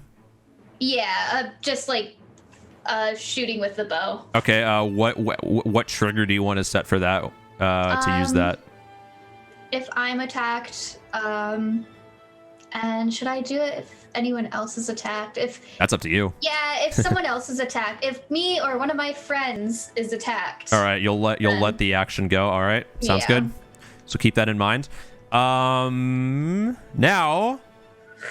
all of the bandits are going to get up, starting with the one who was blinded. He's no longer blinded, right, Rez? Because it would be the end of my next turn, so I'm not actually necessarily certain. You did you went on surprise and then you went on your next turn, so they will be now no longer blinded. So yeah, all right, well that's fair. Yeah, okay. Well then they shouldn't be blinded now. So all right, with that, the bandit captain is going to be he's going to get up. His chest is like his armor's like caved in from Zidon's hit, but he's still going to like force himself to get up.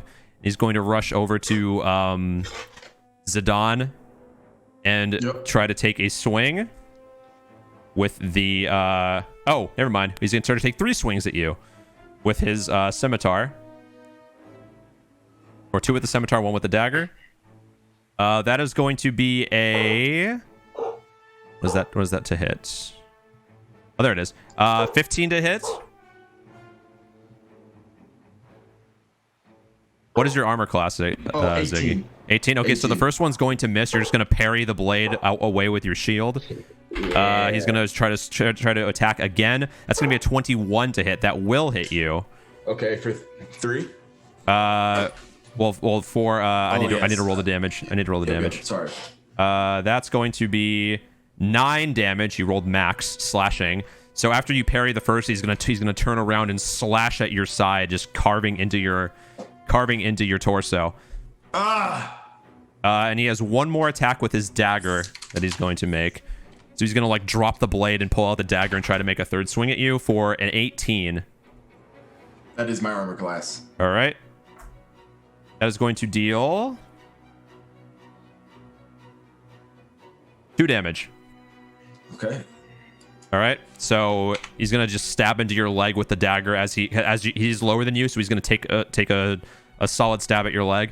All right, that's his turn. And since he did attack Zidon, sorry. Right. Does that mean I? Yeah, you can use your action to make an attack. Yeah. Might as well. Yeah. Well, that was the trigger for it, so now's the time to do exactly. it. So. Yeah, so all right, so roll to hit. All right. 1 plus 4, so 5. Natural 1. So as you fire, you actually fire past. You're trying to fire a little bit down at the same time, so you actually fire and it slams right under Zidon's legs. As you just see this. As Zidon, you just see this arrow come from Marcello, like barely right under your junk. Marcello, what are you doing? I missed. All right. So that is that action. So this bandit, you're actually the only thing blocking all these bandits from getting up the stairs right now. So each of them is going to try to come up here and attack you. Yikes. Yeah, you put yourself right here. Yeah, but how wide are the stairs? Like 5 feet. 5 feet by 5 feet. So he's he's barricading the doors here. Well, yeah, but like if they walk out of way, doesn't he get an attack of opportunity, right? Or nah? They can't get past him. He's blocking the entrance, so they have to like go and get through him before they can continue up the stairs. Okay. All right. The bandit shielding you. Yeah, so the bandit in their face. Yeah, so the next bandit's going to make he only gets 1 attack. That is going to be an 11, so you're going to be able to just block his scimitar attack. He's then going to return back because he cannot occupy the same space. The 3rd bandit is going to walk up the stairs and try to do the same thing. Oh, wrong one. He is not going to be able to make it. He's gonna roll. He's gonna also roll an 11. Yeah, Zidon's AC is really high. 5, Nice. 10, 15, 20, 25, 30. Okay, one more bandit is gonna try to come up and make the attack against you, and then that is going to be a 21. Oh no, wait, that's a 19 to hit. Never mind, not the same to hit bonus. Is a 19 to hit you. 2 damage. As I wince as he makes Roll, takes yeah, his blow as on he's me. able to like basically squeeze by and just take a slice at your leg, because again he's attacking you from below.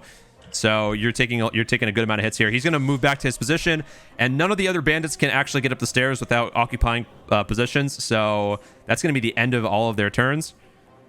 The others, Jacques, you can see below as all of the bandits are like frustratingly trying to get up the stairs, but they can't seem to squeeze by because there's way too many of them. So with that, we're gonna move back up to the top of the order. Actually, they are going to reposition themselves. Do we know their health, or is that not revealed to us? That's metagaming. Technically speaking, it's you shouldn't know it. Okay, I don't want to know it then. Yeah. Yeah. So we're gonna go back to the top of the order with Desdenova. So Tarina and the rest of them do nothing then. Oh wait, I forgot about Tarina. You're right. No, Tarina is going to. I didn't put her on the list because there's so many initiatives I have to keep track of. She's going to go up to the top and try to take a stab at the Bandit Captain, who is up at the top of the stairs. She is going to roll a 19, which will hit for 2 damage. 2 damage, yeah, and then she's going to move back over to the table. That is going to be her turn. The rest of the other patrons are just sort of scared and just trying to hide behind the tables. They're not really they're not initiating any of this with you guys. So now Desdenova, what are you doing? I go ahead and I use Dissonant Whispers once again on the Bandit Captain, or Vicious Mockery, I should say. All Not right. Dissonant, yeah. So save is 14, right? Correct. Yes. He rolled a 2. So roll your 1d4. I got another 2. 2. All right.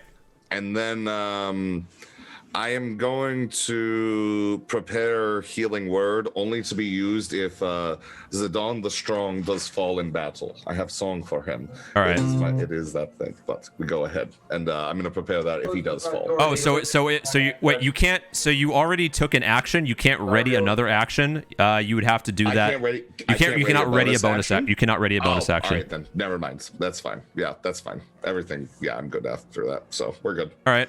Yaja. You have a held action, but now the turn has come around back to you again. So what would you like to do? I want to I want to tell Tarina, be careful. We need information from you still. And then I want to go up to the goon that attacked Zidon. All right. So you're gonna move up to Zidon. here. Zidon that attacked Zidon. All right. And I want to ask him what he wants with Tarina. Do I need to roll for that? No, he's not really. You can talk to him if you want. That's just a free action. But he wouldn't be able. He's not going to respond to you on your turn. Okay. Well, wait, like He's also actively like in combat with Zidon right now. Okay, so he wouldn't respond on my turn. Does that mean that he would potentially respond on his turn? Potentially, yeah. Okay. It's unlikely in this situation that he's going to want to talk with Zidon attacking him. Yeah. Just Like we're gonna kill each other. Can I ask the one behind him then? You have to wait till his turn too. It's. I mean, you could ask him. Damn. He might respond on his turn. Is this D&D? Yes.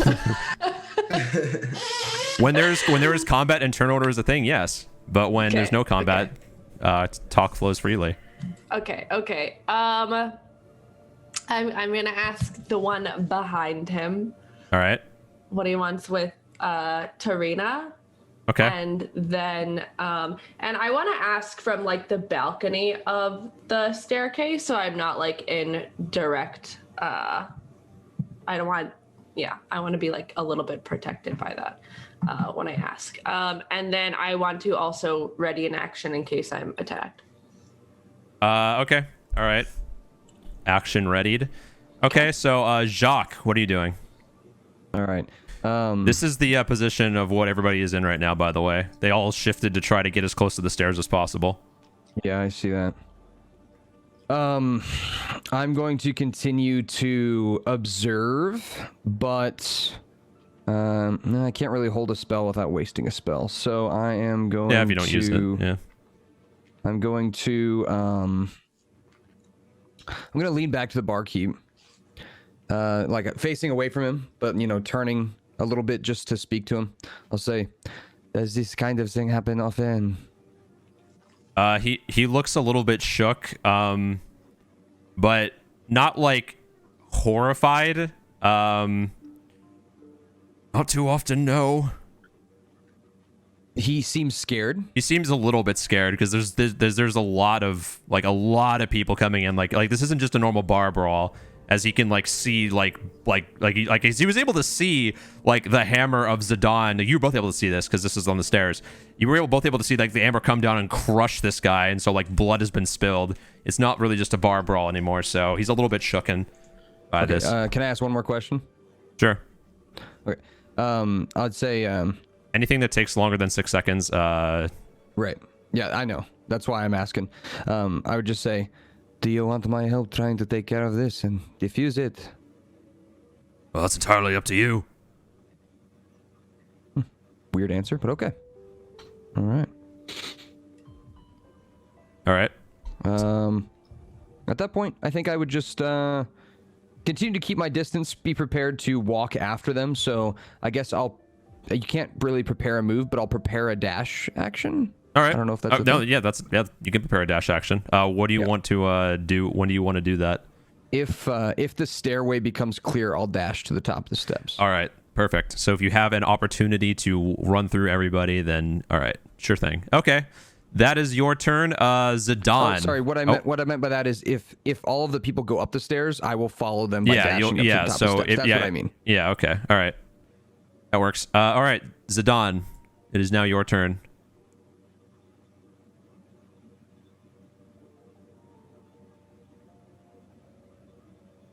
I'm so wounded. I don't know what to do. That's up to you, man. Yeah, I am. I'll say that the bandit captain who's right next to you was looking mortally wounded right now. Okay. He is not looking good. Where was my first strike? Mechanically speaking, that doesn't really matter, but okay. You basically cave into his chest cavity with your initial strike. Okay, I'm going to attack the same spot. All right. Sure. Can I use his okay, so I'm gonna roll. It's not an advantage this time because he's now standing up. Am I able to use that D6? Yes, if you want to use that.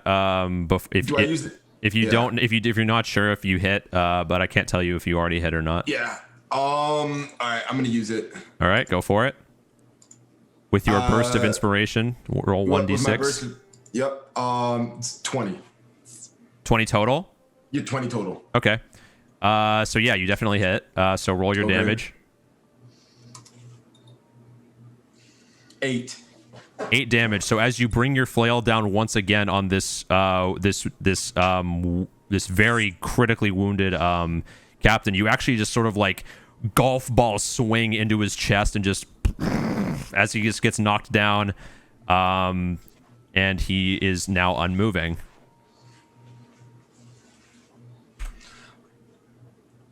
He is very dead. Good job. So, what else would you like to do? Am I able to position myself behind Maricela? If you would like to, yes. Yeah, you can 5, 10, 15, 20. Yeah, you can get over here. Don't want me accidentally almost hitting you again. All right. Correct.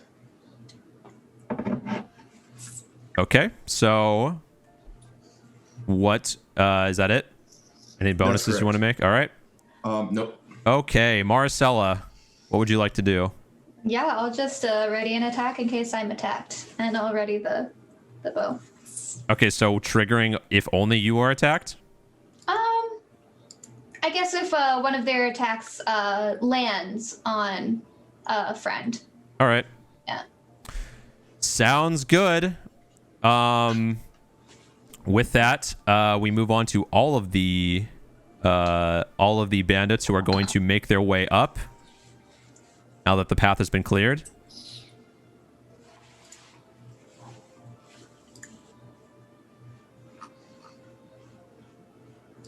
I'm just going to move them all at the same time.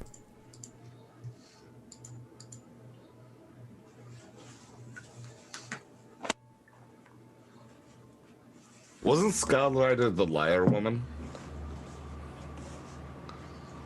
What's that? Was Skyrider the liar woman? Skull Rider? No. Okay. I'm just taking all the tokens from all the other people because okay. Yeah. Yeah, easy enough. Okay, so this bandit who was hit by your color spray is going to try to attack you, Desdenova. Okay. That is going to be a 21 to hit. Oh, he hits. All right. He quite hits. You are going to take 3 points of damage as he runs up and tries to make a charging attack with his scimitar. He's going to rake across your chest. Okay. The next bandit is going to do the same thing. He's going to try to make an attack on you. Okay. Didn't roll for that yet. That is a 16 to hit. He hits. All right. You literally have a dice. I have a lot of dice. I have lots and lots of dice. Okay, dude with a lot of dice. All right, I get it. Yeah, these are my critical roll dice. Nice. Flaunt it. Yep. Flex it, baby. Flex it, absolutely. So, all right, he's going to hit you for another 2 damage, or this guy, or the other guy's gonna hit you for 2 damage. Unable to go anywhere else. This one's gonna. Oh wait, did you want to? Oh, I mean, a hit landed. So Yeah, I figured. 2 hits landed. So. Yeah. All right. And I'll take a picture to prove, but I got a nat 20 this time. That's fine. plus 4, I believe you. so 24. Still, it's just like pretty funny to All right. show. Okay, so yeah. Oh, and now I need to roll for you gotta, damage. yeah, you gotta Wow. roll your damage. Wow, when was the last time I had to do that? 6. 2 plus 2 plus 2. So not the best, but Okay. All right. So 6 damage. As you land a critical strike into like the side of his gut where he was not being protected by his armor. Good shot. All right. The next. All right. Where's the next one?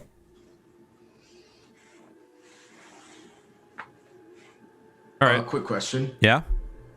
Is he too preoccupied to respond to Micah's question? Yeah. He just came out of his blind, so he was not very responsive to your thing, as he is now in the middle of combat and does not really feel like talking. Thank you for checking, Zidon. aw. Zidane. Zidon. Well, that's how they introduced himself, so now it's like, oh. Zidane the Strong. All right. This strong. Okay, so the rest of them are going to move up. One is going to get within range of you, Desdenova, again and attack. Okay. That is a 13 to hit. That misses. All right, so you're just going to be able to just dodge out of the way from the scimitar strike, as he has to then retreat back. The rest of them are still locked on the stairs because they all can't fit. So, yeah, okay, that's gonna be the end of all of their turns. With that, we move back up. Desdenova, you are now at the top of the order again. Did Tarina do nothing this time? Thank you for reminding. I need to add her. I'm just gonna add her to the initiative order. I didn't do it because there's so many. But yeah, she's actually at the bottom, so it's fine. She's gonna go over here and try to strike at one of the guardsmen. She's gonna definitely hit, and with that strike, she's actually going to take her scimitar and bleed out this other one. He is now dead. Oh, but she hit. Yeah, she hit him for 5.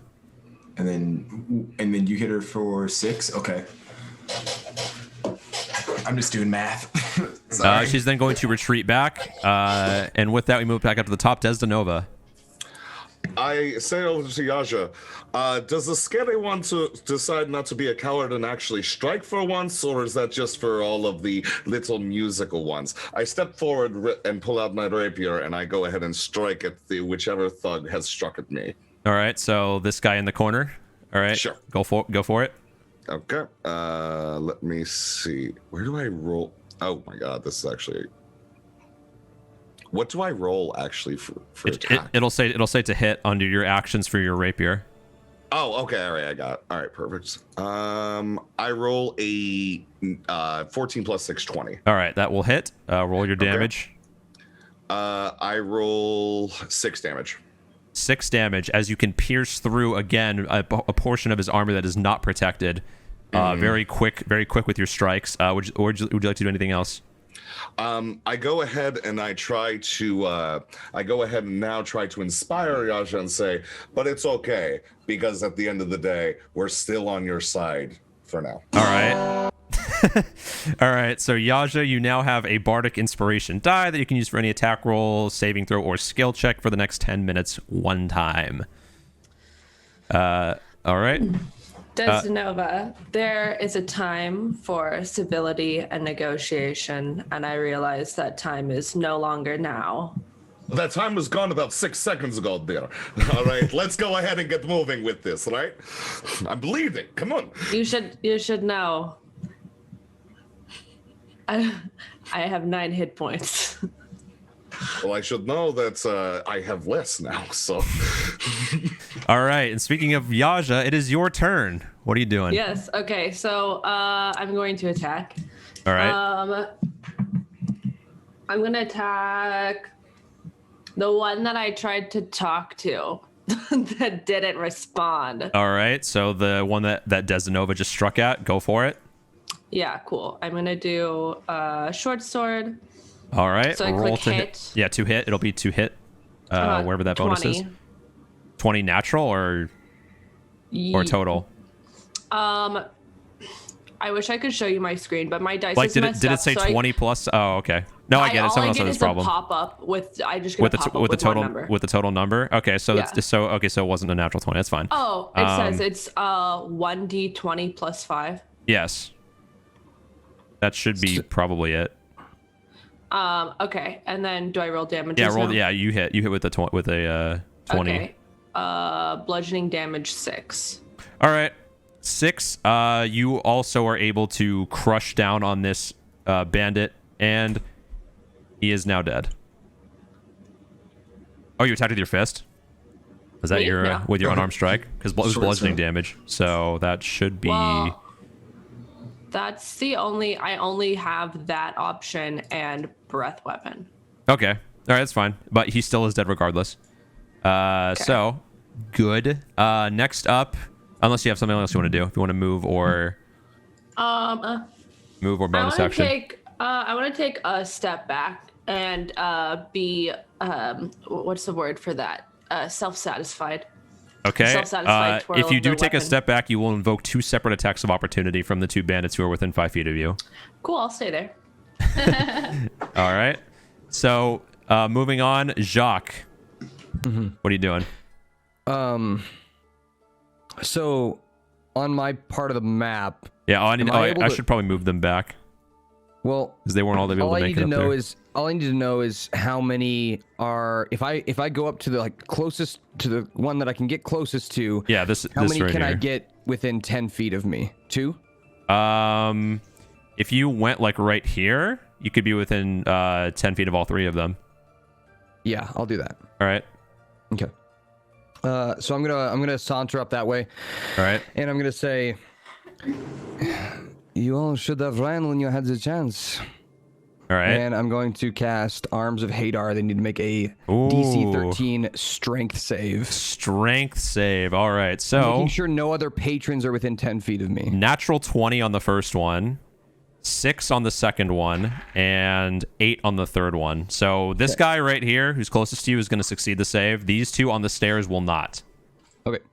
So the ones that didn't save are going to take 5 plus 6, so 11 bludgeoning damage, and the ones who saved are going to take half that, so 5. Okay. So these two, as these creepy like eldritch type arms just erupt from your position, they each wrap around the two who failed their saves necks and just as both of these bandits fall.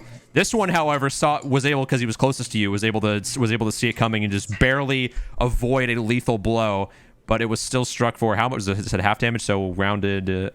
Shit, is it rounded up or down? It says say rounded up just or takes down. half damage. I think on damage it's rounded down. That's fine. Okay, so he'll be at that much. Okay. And flavor-wise, the way my Arms of Hadar like incorporate themselves is they look like insect arms coming out of the ground and like stabbing into people, but they do bludgeoning damage. All right. Nice. Okay.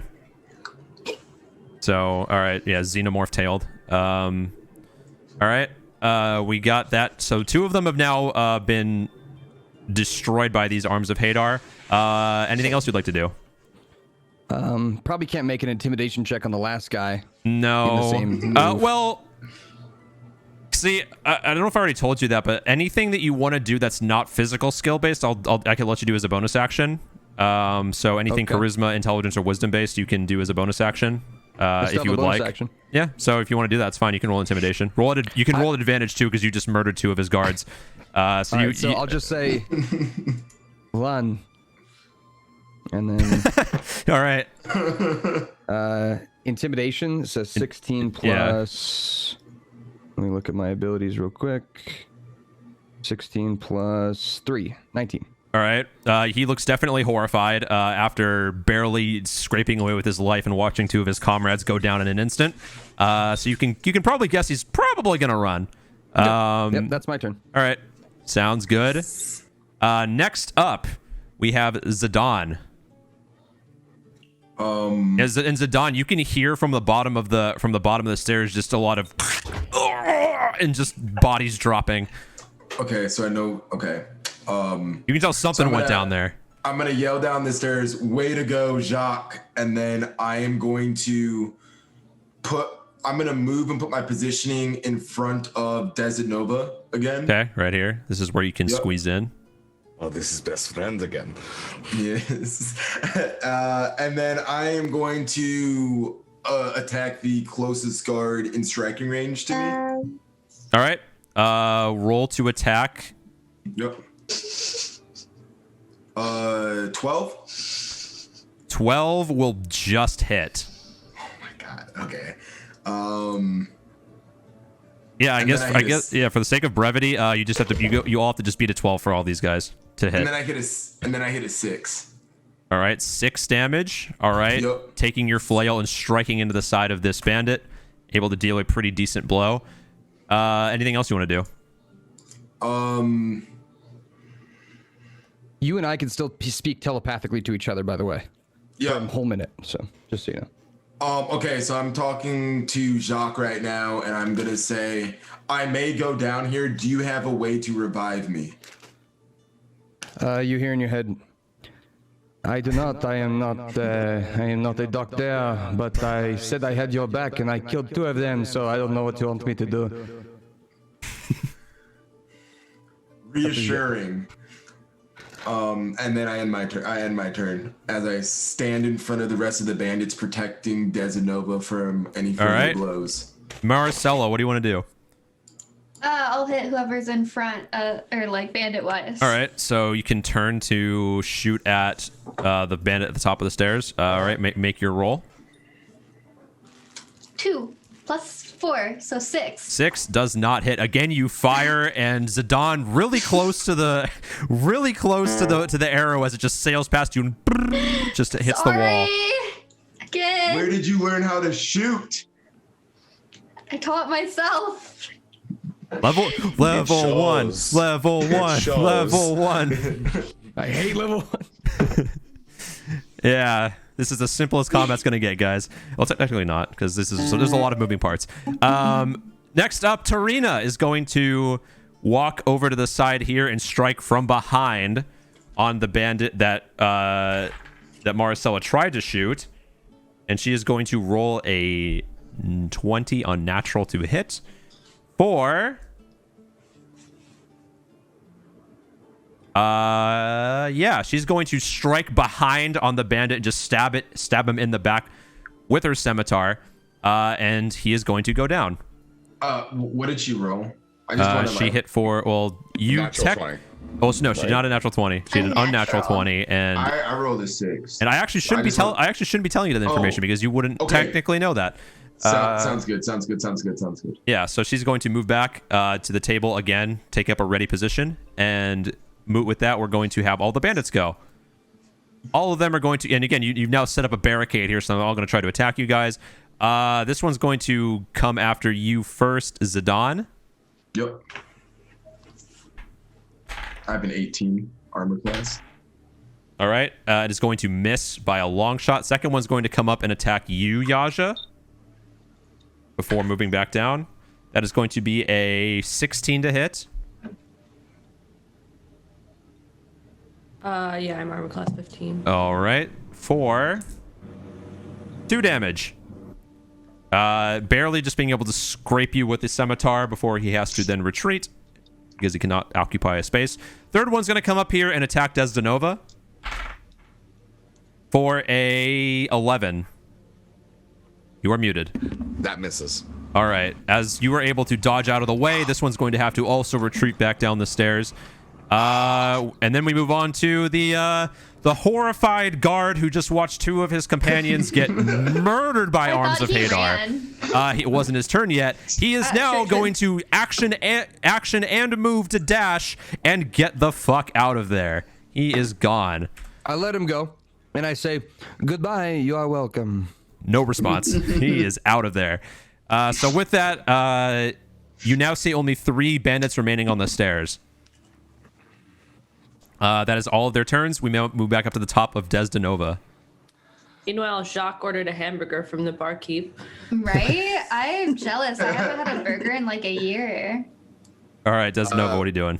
So I go ahead, I take a look at them, and I say to Zidane, I'm like, thank you for rejoining us. I think it'll work out. I then go ahead again, ready my rapier once more, and I go and make a strike at whichever one is closest, that diagonal there. All right, so yeah, the only one you can really hit right here. Oh, actually, you can hit both of them. Yeah, it's fine. I roll 14 plus 6. 14 plus 6, that will hit. Unnatural 20 will hit. Again, just beat a 12. If you beat a 12, just roll damage. Yeah. And then I roll 12 for damage. 12 with a single decisive strike into the neck. You just, as this one falls back, bleeds out and is dead. Moving on. I'm not done. Oh yeah, that's what I'm saying. Moving on to whatever you want to do next. I look to Yash and I say, that is what music does. I then go ahead, I lay one hand on Zidane and I say, I always have my friends back. I cast Healing Word. All right, roll your heal. 1d4 plus your... 1d4 plus 4, and healer gains a total of 6 health. 6 HP. All right, Zidane, so you can mark your HP plus 6, whatever it is, to whatever it is at now. Yep. Thank you. All right. Well, thanks needed. I do this a lot. All right. Anything else? You want to move anywhere, or is that your turn? I am not coward. I do not run. All right. Yaja, what do you would like to do? It is your turn. Desdenova, I've always respected the music. I want to do an attack.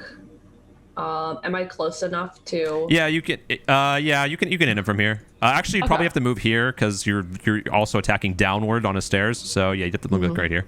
That works. Cool. So, how do I attack with my short sword? Or can I only do this? There should be a short sword to hit bonus on your thing if you have it. There should be like unarmed strike and then short sword to hit and then like dagger to hit. So you should be able to just pick the short sword one. I have unarmed strike and breath weapon, so I guess I'll just do unarmed You need strike. to equip it. It's in your equipment. Oh, yes, you need to go to your equipment Yeah, go to your equipment page and tick the box that has your weapons and armor on it. There should be boxes that'll actually increase your AC and it'll give you weapon attack actions. Cool. Yeah. Yes. Did you find Okay. it? Yes. Yay. Thank you so much. Okay. There you go. That's why. Thank you, Commander. I would have not. guys I would are have quick to never, get stressed. ever figured that out. Okay. Cool. So I guess I'm doing my dagger. 8. 8 to hit. Yeah. That does not hit. Yeah. The bandit just being able to dodge, just step down and dodge. Anything else? I don't. Oh, I have bonus actions. You should have maybe? bonus actions if you want to do Cool. something with that. Yeah, I'll do an unarmed strike. All right. Unarmed strike was a bonus action. Okay, so roll for Well, that. the dice actually rolled 10. 10 to hit. Yeah. That also does not hit as he's able to dodge back. Well. We're not judging. It's okay. Like I said, as long as you beat a 12, you can just roll damage. So if you don't meet or beat a 12, that you'll just know. Okay. remember your Would you like to inspiration, move it? so- Would you like to move anywhere for the remainder of your turn, or would you like to stay there? I'll stay there. All right. So you are now in the path of all of the guys. All right. Moving forward, we have Jacques. Let's All right. scroll so I got back 3 over bad guys on the to. stairs. Yes. You can't see. Wait. Oh no, 2 of them. 2 of them now. One of them has been killed. Okay. I will kind of peek around the corner to whichever one I can see closest to me, Okay. and I will cast the cantrip Infestation. All right. So you're gonna walk to the DC. stairs here, turn around, and then you should be. And actually, I'm just gonna move you to the other side. It's All right. cool, and we'll just put you as if you're on the bottom of the stairway, right there. That works. All right. DC 13 con save. DC 13 con save. All right. That is a 12. Fails the save. Okay. So the way it manifests is these locusts kind of come out from under my sleeves and swirl around the person, biting and nipping at them, dealing 1d6 poison damage, which is going to end up being 3. 3 poison damage. As you at the top of the stairs can now see this swarm of insects just start to surround this bandit that's behind the one that you're currently attacking. He's just as he can't really deal with it right now. He also has to move 5 feet in a random direction. So roll a d4. You roll a Okay. d4. As a 4. West. Okay. He can't really go anywhere except for down, so he's stuck. If the roll is blocked, the target doesn't move. Okay, yeah. There's only one direction you can go without occupying a space, and that would be down towards you. So, okay. Anything else? That's got a range of 30 feet, so I want to, if I can, keep back from him. You know, I want to do that. Oh, so you want to be like out. You want to be. Okay, I'll just put you I at like just want to see him. All That's right, all. I just want that's to be fine. able to see him so I can cast a spell. Okay, so you can move like right. Okay, get out of here. Move right there. That's fine. Mm-hmm. All right. Anything else, or is that it? That's it.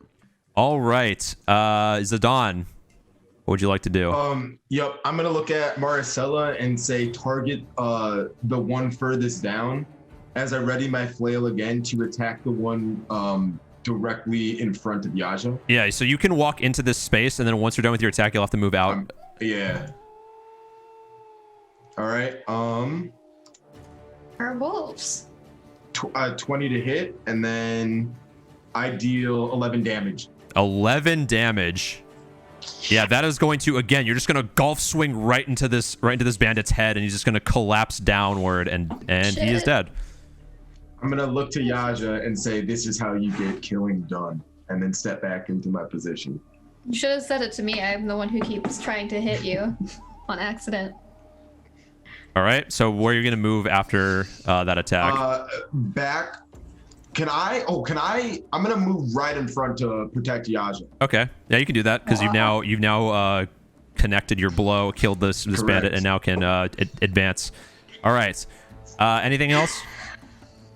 Don't turn ended. All right, Maricela, the floor is Okay. yours. I will target the one that Zidane told me to. So All right, so yeah, 12 plus 4, 16. 16 will do it. Yes, I was gonna say just beat a 12. Just beat a 12, and you and just roll damage. Let's see. 3 plus 2, 5. 5 damage, shooting directly down onto the shoulder of this bandit, right in the clavicle. Just. Ooh, ow. All right. Now we have Tarina, who 5, 10, 15, 20, 25 cannot actually do anything because she cannot reach the final bandit. So she's instead going to move over and take a position. And that's going to be her turn. This bandit is going to see the terrible position he's in, and he's going to start trying to flee. Zidane, if you would like to make an attack of opportunity, you may do so. That is up to you. I'm 100% doing an attack of opportunity. All right, so roll to attack. Yep. Oh my God. 10. 10 does not hit. As you swing wide, and he ducks under it as he leaves. Jacques, if you would also like to make an attack of opportunity, he's going to pass you on the way out. If you have anything you can do that with. I have a dagger, but all right. Wouldn't Jacques be blocking? Well, I'm just gonna step out of the way. No, he's leaving. He's going down. He's leaving. That's what I'm saying. Yeah, I'm gonna step out of the way. All right, he's gonna step out of the way. All right, as he leaves, he's going to move and take the dash action. He's going to exit the tavern post haste. What a coward! And that will be the end of combat. So, can I ask a quick question? Sure. How does poison work? So Jacques poisoned the guy that just left for 3 damage. Is it a lingering effect? No, it'll say if that's a thing. There's the poison condition will not it doesn't work that way. It's just like gives you disadvantage on attack rolls, etc., etc. Yeah, it doesn't do damage over time. Instead it debuffs you. It makes you like weak. Okay. It's like Pokemon Shield, not Pokemon Red. Sure. Gotcha. All right. But I will say my infestation doesn't actually poison them. It deals poison damage. Oh, I see what you're saying. Okay. And then to get back into it, I'm going to look at Tayaja and I'm going to say, finish your business with her. Thanks, Zidane. I also turn to Tayaja and I say, sorry, I just like to play sometimes. I wanted to get your goat or something like that. You do the fun things. I'm going to go back to talking to my little dwarf friend, if that's okay. Gonna stand and watch him. You get a half smile out of you. Well, that was a fun scrap, don't you think? You hear Tarina pipe up from behind you guys as she examines. You can take whatever you want off of them. I don't have any use for it. Oh yeah, Jacques is already picking through their pockets, and just, but it's more interesting. It's not like he's not looking like he's like trying to steal shit. He's like grabbing their wallets and like letting the thing like flip down and being like, oh, this one's name was Zachary. Oh. He kind of puts the wallet back and like he's just going through their belongings, and he's gonna pick out anything that might be interesting looking, and money. All right, he knows money is valuable. So. I mean, do we just roll for No, that, it's already what? here. Okay. Like I said, if you ever roll for, like all this is predetermined. Okay. Rolling will be a separate thing later on. Into the main bandit captain's pouch, you find, or in the main captain, you find a pouch containing 32 gold. He also is wearing 2 necklaces, which are worth 25 gold, so you can just take the necklaces. And a blackened gold ring with a white pearl set, which is worth 125 gold. So mark these down as items. Don't mark them as gold yet. You will have to pawn these later at a different time if you would like to get the gold value from them, or wear them. Up to you. These were all on the captain, you said? These are all on the captain. Yes. Each of the other pirates that you have killed only have 3 silver on them. Each of them. All right, well, I collect 6 silver from the ones I killed, and you notice that my character doesn't go anywhere near the ones that he didn't kill, because they're not his property. That seems very reasonable. Can I have the one who I stabbed in the neck? It's up to you. You Go can. for it. And I'm going to walk down the stairs to the captain and inspect his weapon and armor. Well, just weapon. Just looks like a normal scimitar.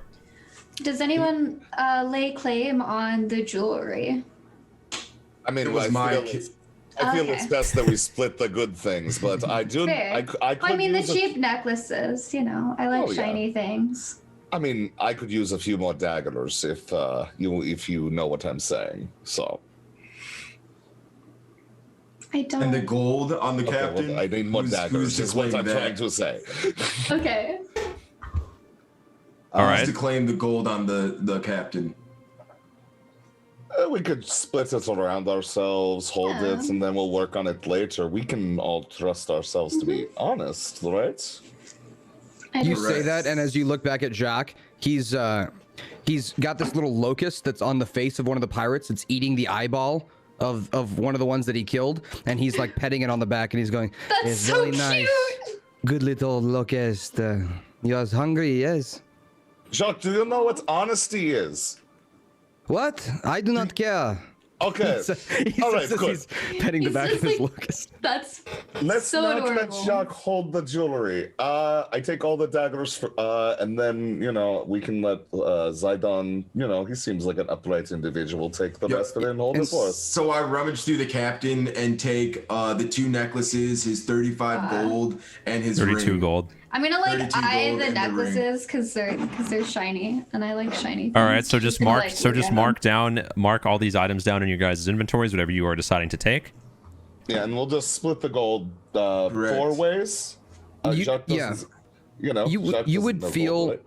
you would feel that Jacques, like, you could trust him with holding the jewelry in terms of he wouldn't steal it or try and do anything with it. The problem would be that he might accidentally just like give it to somebody for fun. Like he's kind of airheaded, and he'd be like, "Oh, this would look great on you," and he like would just give it to them because he doesn't understand. But he would not Honesty. steal something. He seems pretty honest and very like blunt. Yeah, that's why I said that we're not going to Okay. have Jacques take I just want to make anything, sure because that you. Yeah. it seems he may be a little bit out of this world, if you will. So, we'll split the gold up evenly. Let's let this little holy boy go ahead and hold all the rest of it. And Yaja, please get to talking, because apparently I still just need daggers. I need more. How many daggers were there, Meta? Technically, I was only one on the captain. Every one of the other bandits had a scimitar. Scimitar? Yeah, Okay. a scimitar and a light crossbow. Are you guys okay with me taking the dagger and Yeah. maybe a light crossbow? I won't even bat an eye. Is I there? contemplated. There's Where's- like 6 of them. Where's- Because I know it's because I have a bonus action for 2 weapon fighting, and I can only use that with a dagger. Well, don't you already have dagger? I throw them I at do people. not. Oh, well then, yeah, you'll take it. If you Then- need it, you'll take it. That's fine. Don't worry. So then I'm gonna go grab the dagger off of the captain's body as well, Mm-hmm. and then tell Desanova, you can take my split of the jewelry. Well, no, you don't. It's literally you're just holding it until we can fence it. Yeah. somewhere. Like No, this is correct. Oh my god! Like And I'm- these. Oh. All right. So here's the thing. You take the jewelry. Later, we deal with that when we find good merchants, right? And good price. At the end of the day, we need to get good price. And okay? once we get the gold, you can take my earnings from that. No, I literally don't care about 'Cause any of that. I just wanted to get an extra dagger so I can throw it through people eyeball. That's all that I care about. And I'll take crossbow too. That is also fun. Jacques, why are you raising your hand? You can literally enter our minds.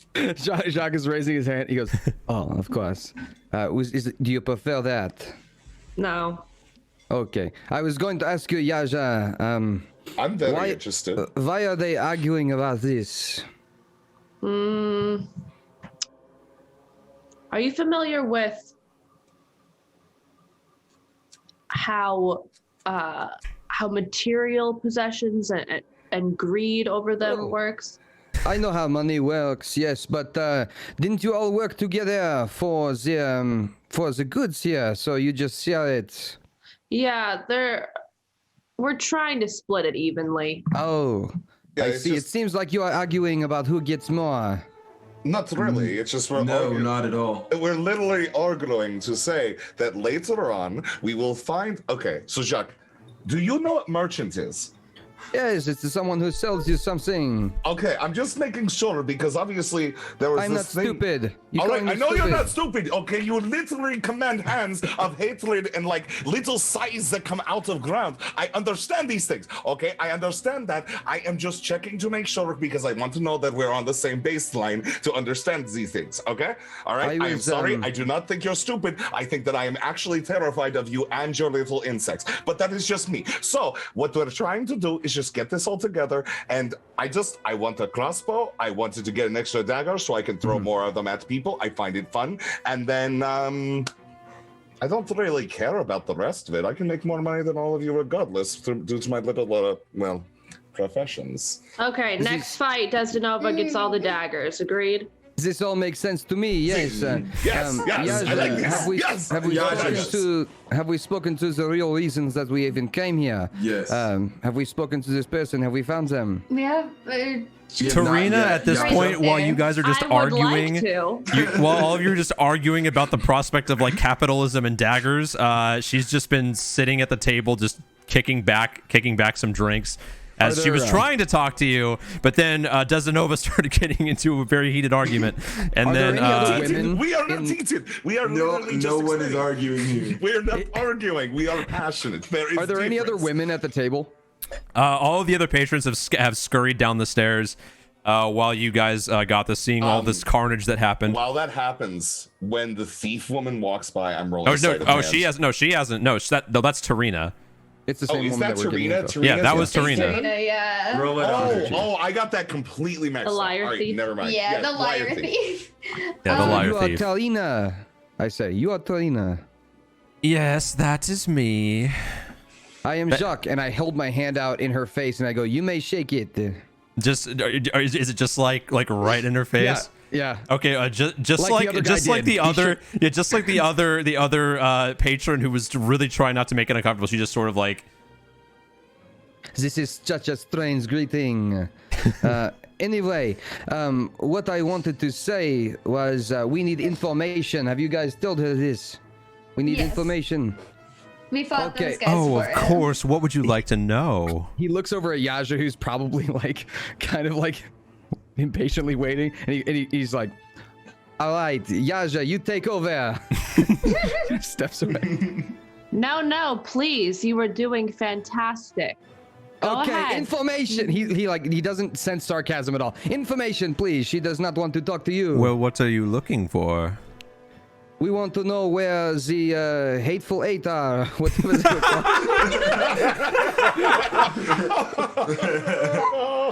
The dead three. The dead three. Oh, you want to know where they're run out of then, No, I want to know where they are before my locust eat you. Ah, okay, buddy. Hold on a second. Listen. Several blocks northwest of here is a public bathhouse with a walled garden and frolicking nymphs carved into its front gates. All right, sure.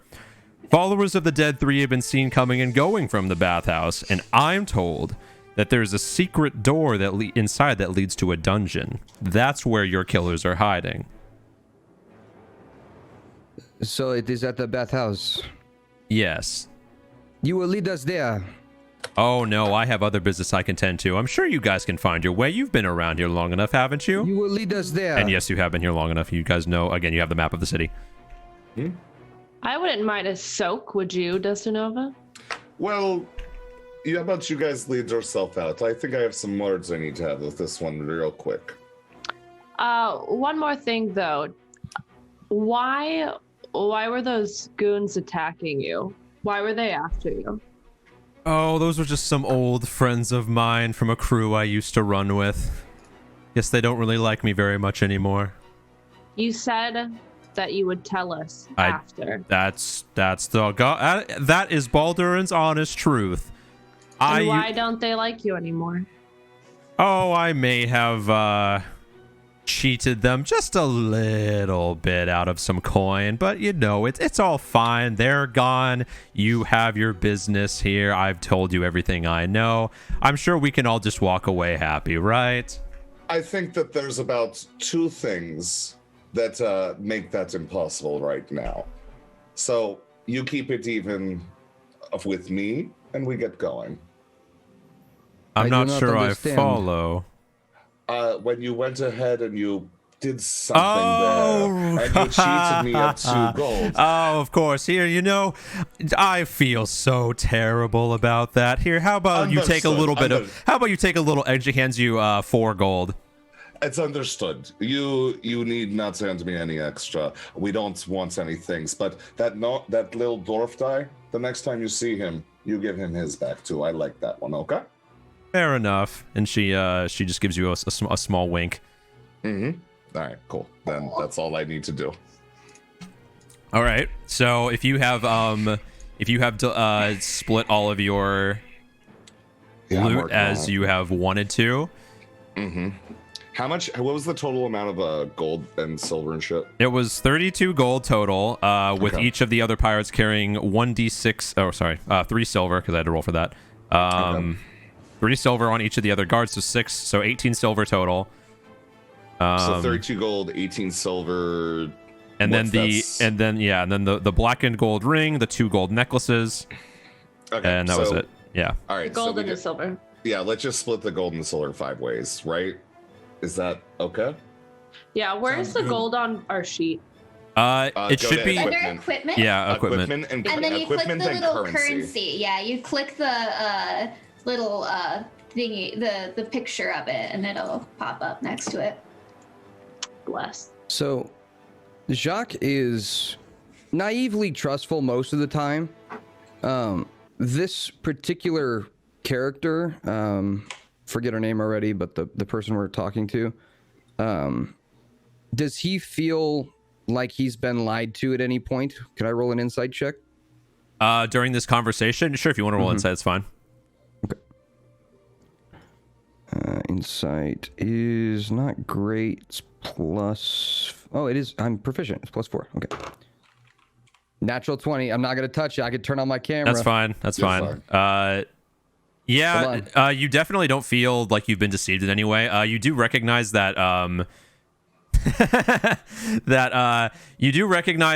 Tarina's very careful with her words. She doesn't want to give too much information away. You can probably tell that this is probably not a true identity. But again, she's very careful. But she hasn't deceived you in any way. All of her information is it's probably correct. You've gained her trust by dealing with her problems. She's not going to further try to scam you. Okay. Then in her head, I'm just going to say this as I'm kind of leaving. All right. I'm going to say, if there is something you are leaving out, my locust will pick the meat from your bones. You just notice a very disgusted expression go across her face, but she doesn't really respond. Okay. If we split the gold and silver, it should be 6 gold each with 2 left over, and then it should be 3 silver each with 2 left over. I You just guys took can 3 take- silver and 6. Yeah. Yeah, you guys can take the extra. I'm good. Same here. I do not need the extra. Okay, Marcella and Jacques, you guys can take the extra then. So you what guys do we will get? We get 4? I don't need the extra. I'll 740. trade some gold for something shiny though, like one of the necklaces. We're talking about this later. I think the Marcella, necklaces take are worth the a gold. lot. No, I meant to keep. Marcella, I meant to take keep. the gold. Not to. Marcella, take the gold. It's fine. Give Marcella one of the necklaces for now. Okay? Is that All right. everybody good? Everybody good? Let her It was hold it. literally me trying to buy it. Well, okay. Just hold on to it. It's Yeah. worth more than 2 gold, Marcella. I was gonna How's that a fair give. trade? I was That- gonna that's- give that- the rest like, of the gold too. Just let We her- don't need to talk about Okay, this. I grab You you. can keep it While for I now. hand you Buy it the when golden it's, necklace. I handed you the golden necklace.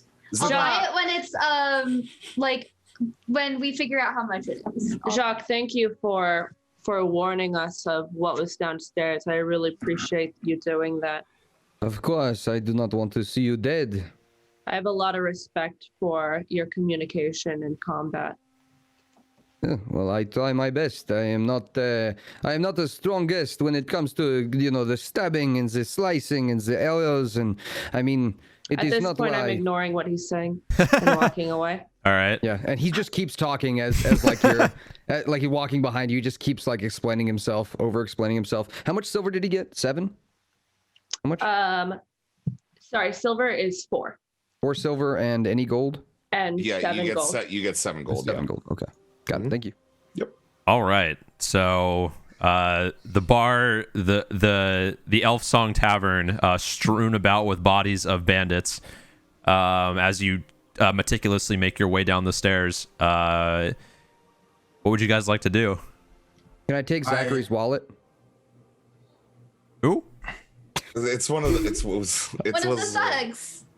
Can I You missed walk that over part. to the bar and ask and walk up to the bartender and be like, "May I have a pint of beer, please?" Oh, yes. The bar. So the barkeep, just looking around at the carnage, just grabs a mug and just hands it to you. And then I look at him and say, "On the house." He just nods. I grab the pint of beer and walk back over to the party while drinking it. Litter gets in going. So as I go ahead, I'm watching Yaja move from the tavern and whatnot. I walk past the barkeep and I drop gold down onto the table and I say, "Really sorry about that. We just had some things to do. It's okay, right? We're good." And that's it. I'm pretty sure we get to get away with anything we want. That is what Captain Jacques said. I like to go ahead and Correct. square my debts on my own terms. Okay. All right. Okay, so also as you approach the outside of the tavern, you notice that the sky is starting to turn a bit of it's starting to get a bit dark outside. Maybe we should take a rest. Sounds like a good idea. Is the tavern also an inn? You did notice that there were rooms in the tavern that you could occupy. Shall we rest Be here for the rude to night? ask. I mean, that's up to you. I walk up to the bartender and I say, "I murdered 2 people in your lobby. I would like a room, please." So the barkeep moves over and says,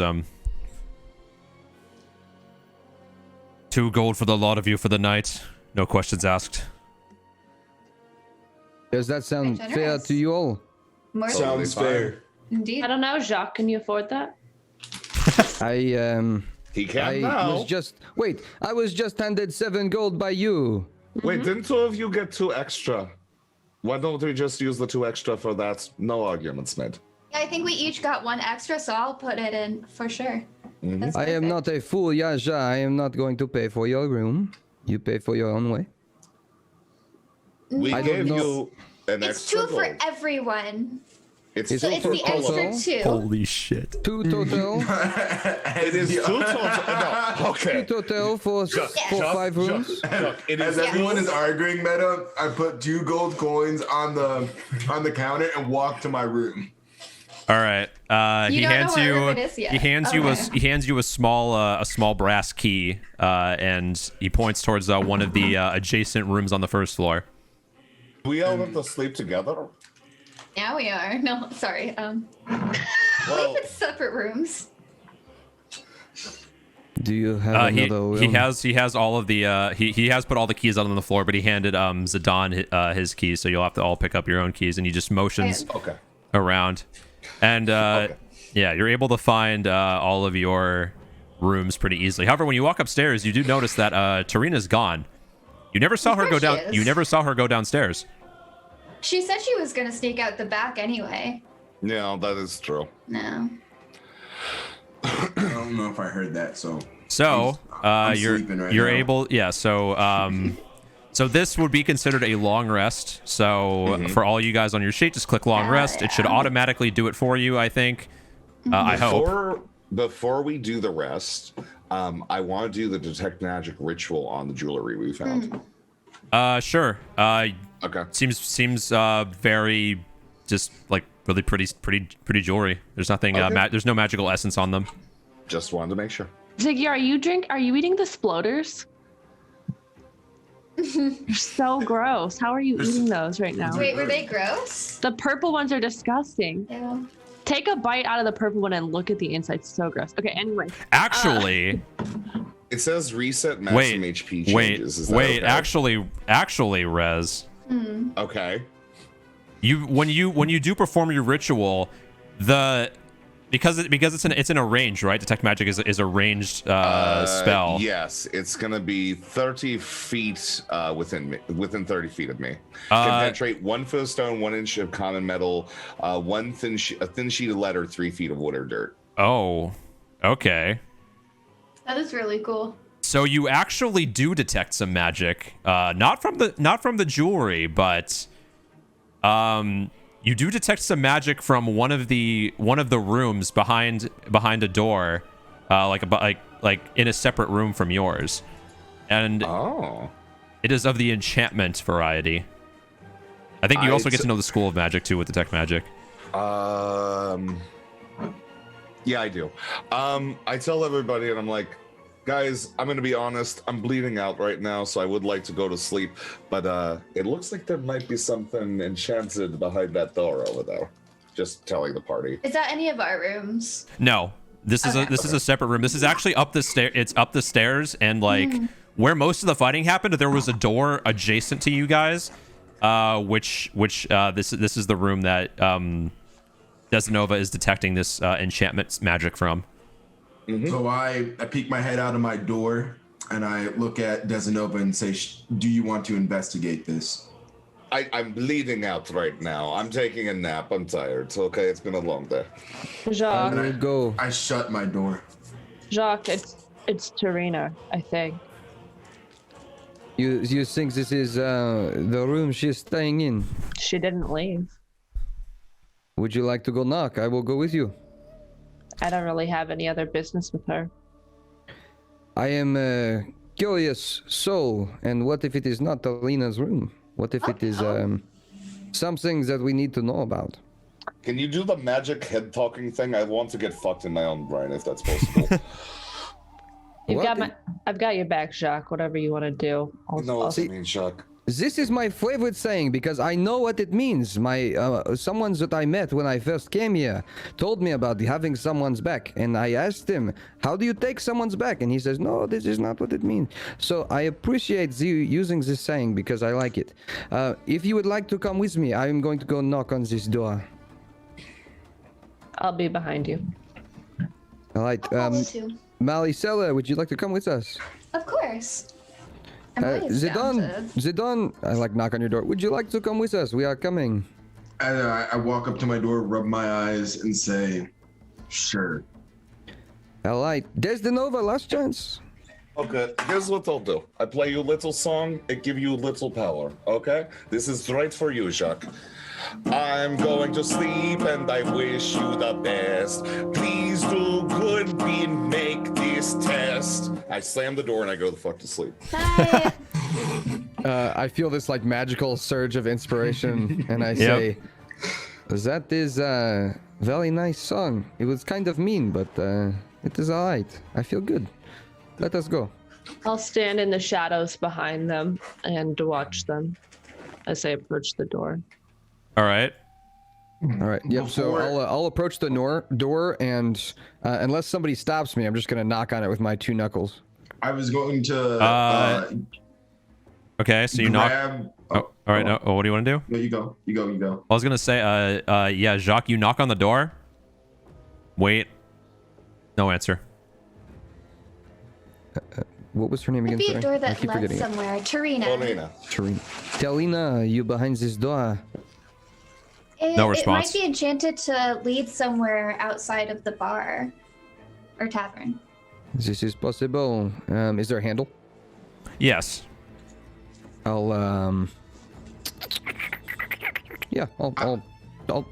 you want to do something, Zidane? I was going to say, before Jacques decides to, as he's reaching forward to grab the handle, I touch him on his shoulder and ask, do you want me to lead? based on without you telling me your HP, how do you look? Like, do you look all right? Do you look kind of healthy or? I'm a little wounded, but I feel well. Okay.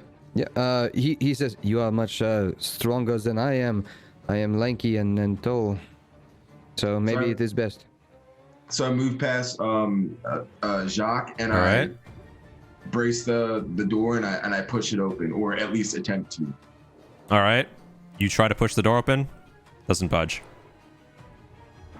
I look back at Jacques and say, "What do you think we should do?" Is it as simple as you pull it? I saw you were pushing with your shoulder. So then I attempt to pull the door open. All right. You grab the handle. Locked. It is locked. Maybe it is not our business. Any of you proficient in picking locks? It is not my proficiency. That would I be am not. stealth. I am not tools. proficient. If anyone's proficient in thieves' tools, I don't believe so. Desdenova, are you proficient in thieves' tools? He's not. He's not. He's not with I'm you. literally not with you. I But know. I am looking through some things because I mean I am the man of mystery. I have many quality. No, I don't have thieves' tools. No. I don't have a way of picking that lock. I don't think I would have a way of doing it. It would either be our options are if we really want to get in this door, our options are break it down or That's what I was gonna ask. or ask someone in the bar for a lockpick. Where does it say thieves? Where would I know if I was proficient? Be in the thieves? bottom left in your Bottom left, proficiencies. Yeah. I'm proficient in any tools. I don't know. That's weird. So it'd be under tools. Like I'm Yeah. proficient in a loot, and that's it. Yeah. Yeah. So yeah, I'm gonna I ask don't Jacques. think the room. I'm gonna ask the party: should we proceed with breaking down the door? It will be here when we wake up. We could try it in the morning. True. Very true. I agree with that. With that, No. I slink into my room. Yeah, I go back down and Unnoticed. go to my room. All right. So are you guys all going back to your rooms? I'm in my room. I am preparing for bed. Okay. Is everyone else? Yeah. Okay. So now, if you have not already done so, do your long rest. Long rest. I see the action for a short rest. I don't see the action for a long rest. It It's should be on the top. It should be next to short Should be- rest. Yeah, Yeah. it should be there. It says reset maximum HP changes during this rest. What does that mean? Anything? would- So Oh, yeah, like yeah, if you yeah, had a yeah, spell, Commander, if you know Temporary about HP, this, temporary uh, HP. Yeah. Yeah. Yeah, temporary Because I HP, think got I tried to do this with Ziggy and it didn't work very well. What, long rest? Yeah, like his HP wouldn't go back up when he clicked the button. Really? So I don't know. If it worked for you guys, you that's can great. adjust it yourself. It worked. Yeah, so you can- I'm good. I see it. It's a little Long bit. rest should restore all of your HP and restore all of your spell slots, like at the same time. So Oh, so- like you could yep. manually just change your HP back to its maximum and then Just clear all your spell slots and yeah, stuff. clear all your Good. spell slots. Mhm. Yep. So if you guys want to do that, that will be your long rest. All right. You wake up about 8 hours later. The sun is just now starting to come up. What are you guys doing? As I Yeah, well, wake up, I'll probably be up early. All right. A weirdly early. Okay. I wake up and then I'm going to check all of the party members' doors to see if they're awake. So I'm going to start with Maricella's and knock on her door. All right. So you hear Say, knocking. are you awake, Maricella? You're muted. So you're not, and then I walk Oh, away. I said, yeah, I am. I'll be right out. All right. So then I walk over to Jacques and I knock on his door. As Say, you are like you awake, Jacques? your first knock, the door opens and Jacques is standing there, just in front of the door. Doesn't I say ask, anything. Puts his "Do you hand want-" out. I look at him, look down at his hand, look at him again, and ask him, "What am I supposed to do with this?" You shake it. It is how you greet people. Do you not know So- this? So I extend my hand over and firmly brace it and shake his hand awkwardly. And I draw my hand back and look at him and look at my hand and just confused and proceed with the conversation to say, "What do you want to do with the door last night?" I think that We could ask the bartender about it. It might be just an easy answer.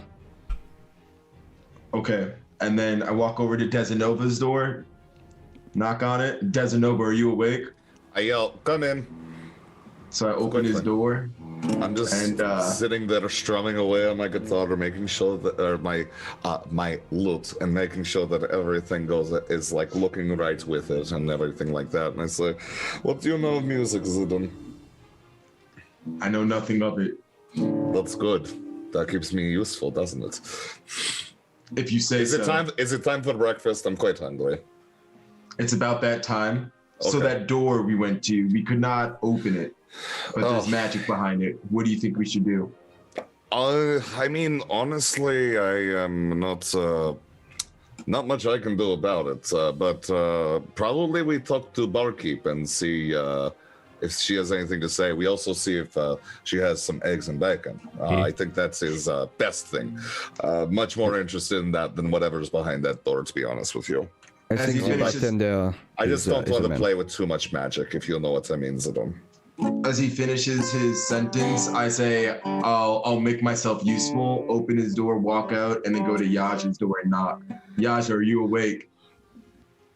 Yaja chooses not to respond. Okay. All right. I- Silence. You were met with silence. Maybe she is Okay. sleeping. Shall we talk to the bartender? Jacques. We might as well. There is no reason to wait. At this point, I'll come out and join. And then I look back at Marcella and say, we're going to talk to the bartender about the door we found last night. Sounds good to me. And then we walk over. All right. So you're downstairs now. Yep. Okay.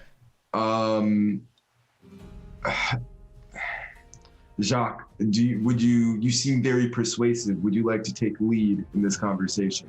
Sure. I will be very straight to the point, bartender. We would like some breakfast. And also, we found a magical door in your second floor. Do you have an explanation for this? Which door are you referring to? I explain the location of it. Are you trying to get into my room? That is your room. Well, that explains the question. And I kind of like shrugged everybody. Hey, he hides his room. It is his room. He does what he wants. Yeah. Yeah, this is why I went to sleep. Okay, let's get. I mean, it is good we did not break it down. We was very suspicious. why were you were going to break it down? No, we would not. No. Anyway, It crossed your minds. Ugh. it did. Okay, that's. It was an whatever. option. I need my coffee. Okay, let's please. Bartender, I am sorry for the confusion. We are just skeptical after the situation that happened last night. I see. If you want to eat, that will be 2 silver apiece. Good. And we were told that there is a way out of the building that is hidden in the back. Is this true? I'm not sure what you mean. In case we need to leave. You can leave out the front door right behind you, and there is the door that you came through behind you. It's still there. So there is no way to get out through the back. Not that I'm aware of. The woman we came here for said she escaped through the back. She never came down the stairs. Do you know what happened to her? I do not. We are just curious, looking for answers. That's all. He just stares at you. Inside check? I'm looking for the. Oh, sorry. Go ahead. Can I inside check? Sure, go for it. 15. 15. You can probably gather that while he knows more than he's letting on, he's not trying to like hide anything from you. Like there could very well be a way out, but it's not really anybody's business what like he's not really too attentive about other people's comings and goings. So he's What's not. the name of our? It's the Crimson. What is the name of our flame or what You're, is the you're name of the you're the flaming fist is the Flaming yeah. Flaming fist. Right. This is official flaming fist business. I would need to know if you have another exit in the building in case there are clues. Well, unless somebody decided to jump out the second story window, I don't anticipate people would be leaving that way. All right. I appreciate your cooperation, and I put 2 silver onto the desk All right. for breakfast. All right. So you're all able to. Do you guys all want to eat? I put 2 silver on and I ask, does that also include coffee? I'm not a morning person. He hands you some coffee beans and a mortar and pestle, and sure, if you can make it yourself. Give me some water. I go ahead, grind them. I grind the coffee beans and everything like that. I use prestidigitation to go ahead and heat the water, and then I make cowboy coffee after going ahead and filtering it. If the coffee beans were already roasted, dude, I'll just grab some and I'm gonna ask for some honey and like also throw down like a cold I'll just Maricela. Yeah. I can just do it. We can just No, because you can just eat them Oh. regularly. Oh. Yeah, Okay. with something sweet. It's like a tasty little snack. I have never heard this. I've never heard of this coffee. I'd ask for chocolate, but I feel Otherworldly like traveler, neither do I. So okay. I make my coffee and then eat my food. All right. So you all proceed to eat. Remember, just remove your 2 silver. You eat, get nice and well nourished through your food and drink. Jacques eats a coffee bean whole. And then he like furrows his brow and he goes, you eat these. with something sweet, or you crush them and make them into a drink, the normal way. This is confusing to me. What sweetness do you eat them with? Honey or sugar. Do you have any of this honey? I tried to ask, but Sorry, Does the barkeep he's have any honey? not a morning person, he says. He is only a person when it hits later in the day. We have I so think- much. You have so much to learn. Okay. All right. It is. Okay. Yep. Okay. I sit down, continue at my food. It seems to me that you are cowardly. You are filtering water through your coffee. You are not eating it with just the beans like she is. If This you is wish, do cowardly. you You want are- me to be honest with you right now? You Do are you watering. shit? Do you Are you shit? asking me if I defecate? I ask you if shit comes out of you. Yes. Yes. Okay. If I don't have coffee, then I don't shit. Okay. And I feel like shitting right now. So that way I can go ahead and move along with my day before the next time I have to shit and the next coffee I have. Okay. That is why I drink it. So it goes ahead and moves through me a little bit quicker. Okay. Oh, so I'm glad you clarified at the end there, because I thought you did not poop unless you had the coffee and you exploded. I You can ran out of poop coffee. either way. It just makes it happen faster. So that's why I can go ahead and become human. Yes. I return to my meal and I say, Jacques, I adore you. I am terrified of you. I think we're going to get along just perfectly. Eat your goddamn food. I then take a coffee bean and put a little honey on it that Maricela gave it, and I pop it, and loud crunching can be heard from across the table as Jacques is just like staring at Destinova. Okay. Destinova stares back.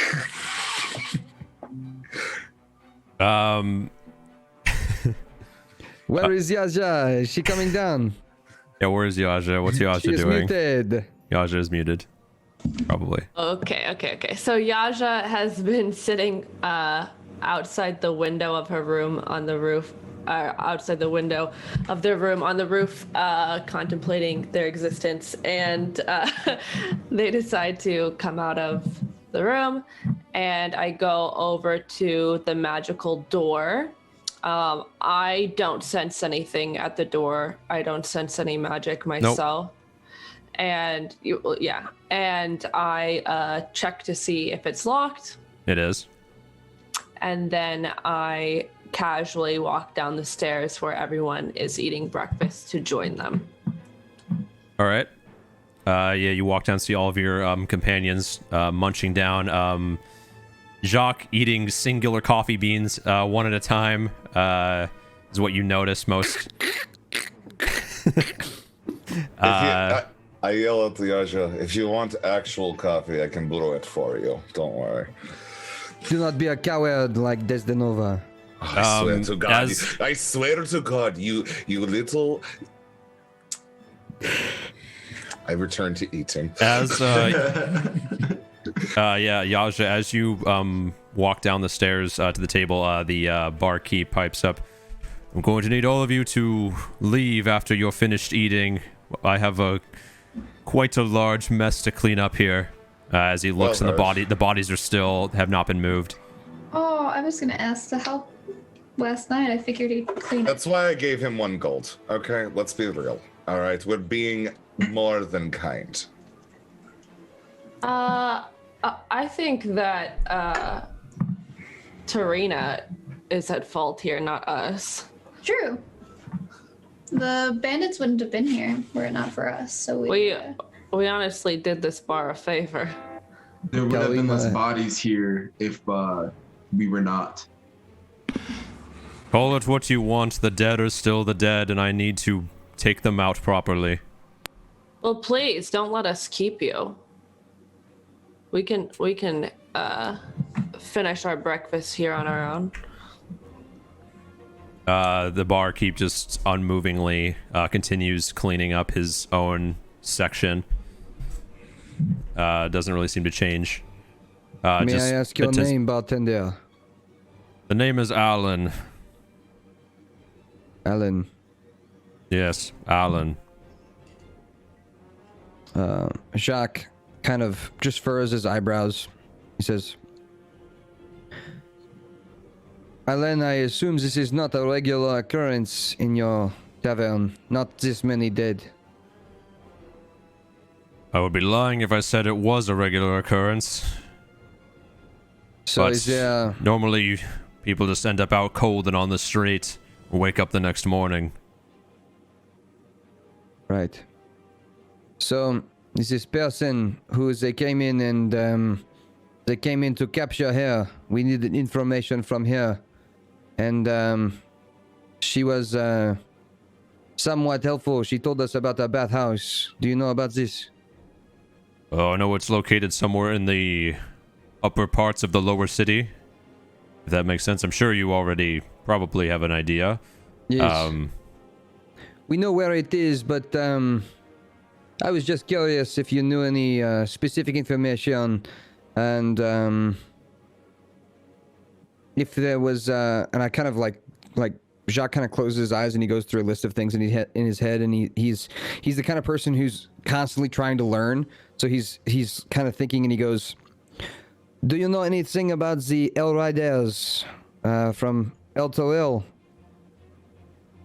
I don't know much of the residents of El Toril, only that the city was gone. I don't really know much more than that. I can't give you anything else. All right, and have you heard any rumors about the Grand Duke Ravengard? Other than he is missing. Well, with Ravengard out of the way, there really isn't any way to tell who's going to be the next Grand Duke. Although if I had to bet money on it, I would say that the Lamra Van Thamper would probably be the next Grand Duke. You said Van Thamper? Yes, practically born in the sewers she was. And more vicious than a swarm of rats. It is a woman. Yes. A female. Alright. Means and business. You said their name, last name was Van Thamper. What was their first name? The Lamra. Could you spell that for me? Yeah, it's Thalamra.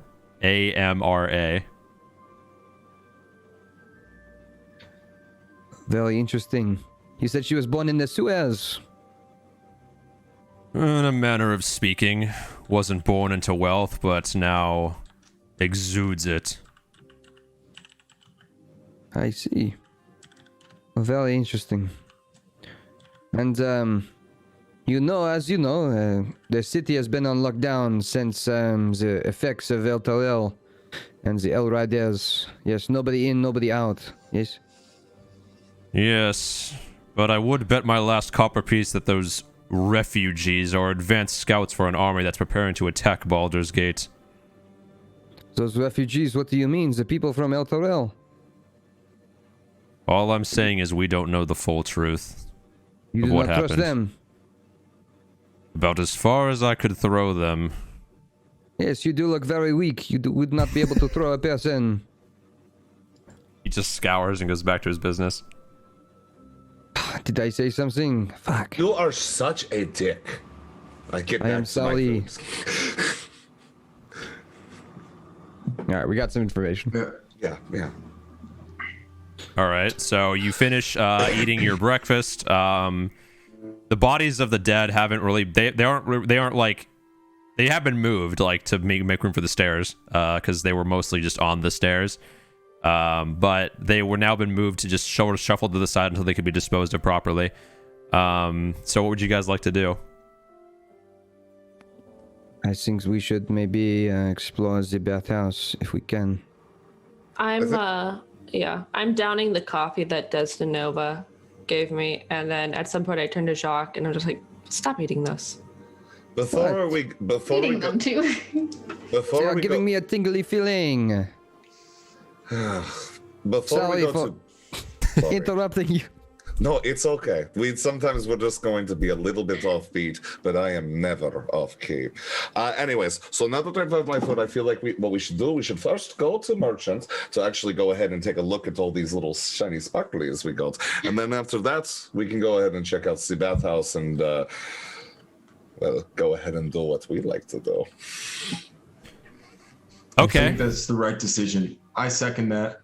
All right, so for the sake of brevity, I'll say that you guys are able to pawn off all of your. It takes about 30 minutes, but you're able to pawn off all of your jewelry for the prices that it was listed. So if you would like to add, how much did I say? 50. If you'd like to add 175 gold to however you'd like to split that. Except for one, because Marcel is keeping one of them. Mm-hmm. Oh, which one? Which was 15 gold worth, right? It was one of the necklaces. Oh, right? then that'd be Yeah. 25. So you'd be splitting 150 gold then. Okay, so then it's going to be 25 gold, or no, it's 30 gold each. So Marcella gets 5, the rest of us get 25. And then I inquire with the shopkeep about bolts, because I now have a crossbow. Yeah, you're able to buy. Let me see. Hold on. I actually have to Wait, figure the this rest out. of us get 25 and she gets 5. Wouldn't we all get 30? Yeah, She you get gets 5? 30, Okay. right? Yeah. Yeah. If we're split yeah. 5 ways Sorry. equally Yeah. between us, then Yeah. we all get 30. Yep, 30, yeah. Cool. Let me see if I can Well, find the. We can work on this after. Yeah, we can do this on fine. Saturday. That's fine. I just no, wanted to bring yeah, this yeah. in. We'll talk after. But yeah, just for the sake of brevity, you were able to sell off the things, get your gold. So as you make your way from this attempt to sell your goods, you make your way through the upper city, leaving bodies in your wake as you have left the tavern.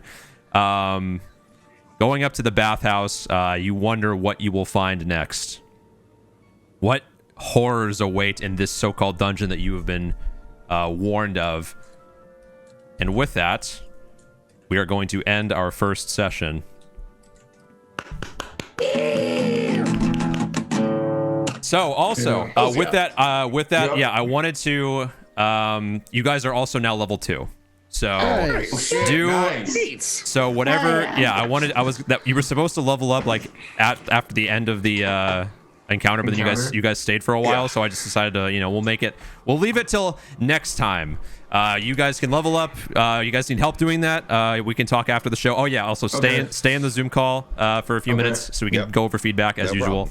But yeah, ladies and gentlemen, that is going to be episode 1 of Into the Fire.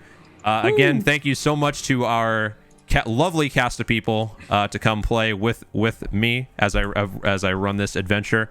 Yeah, this is a lot of fun. I really like this. I'm very It's a excited. blast. I'm very Yes. excited. I'm Love very this. excited So to be good. doing this on a weekly basis.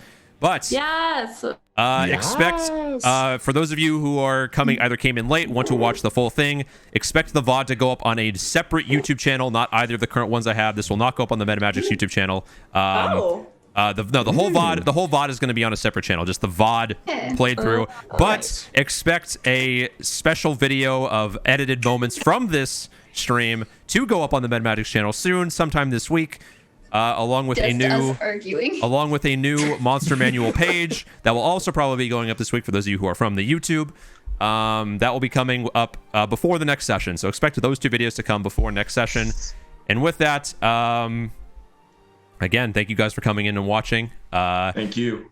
And we are going to raid into Yas TV. TV. I could raid And into then Critical Role, but it's probably not going to. A lot of us are gonna join lot of his us podcast. Could do Arcadum yeah. though. Could do Arcadum. He'd probably So know it. you'll see us again. Yes. Yeah. Yeah, Most of you I guys think- will probably see these people on a future show. Let me just find the stream manager real quick. There it is. And we will raid Yas TV, and then we'll talk for a few minutes.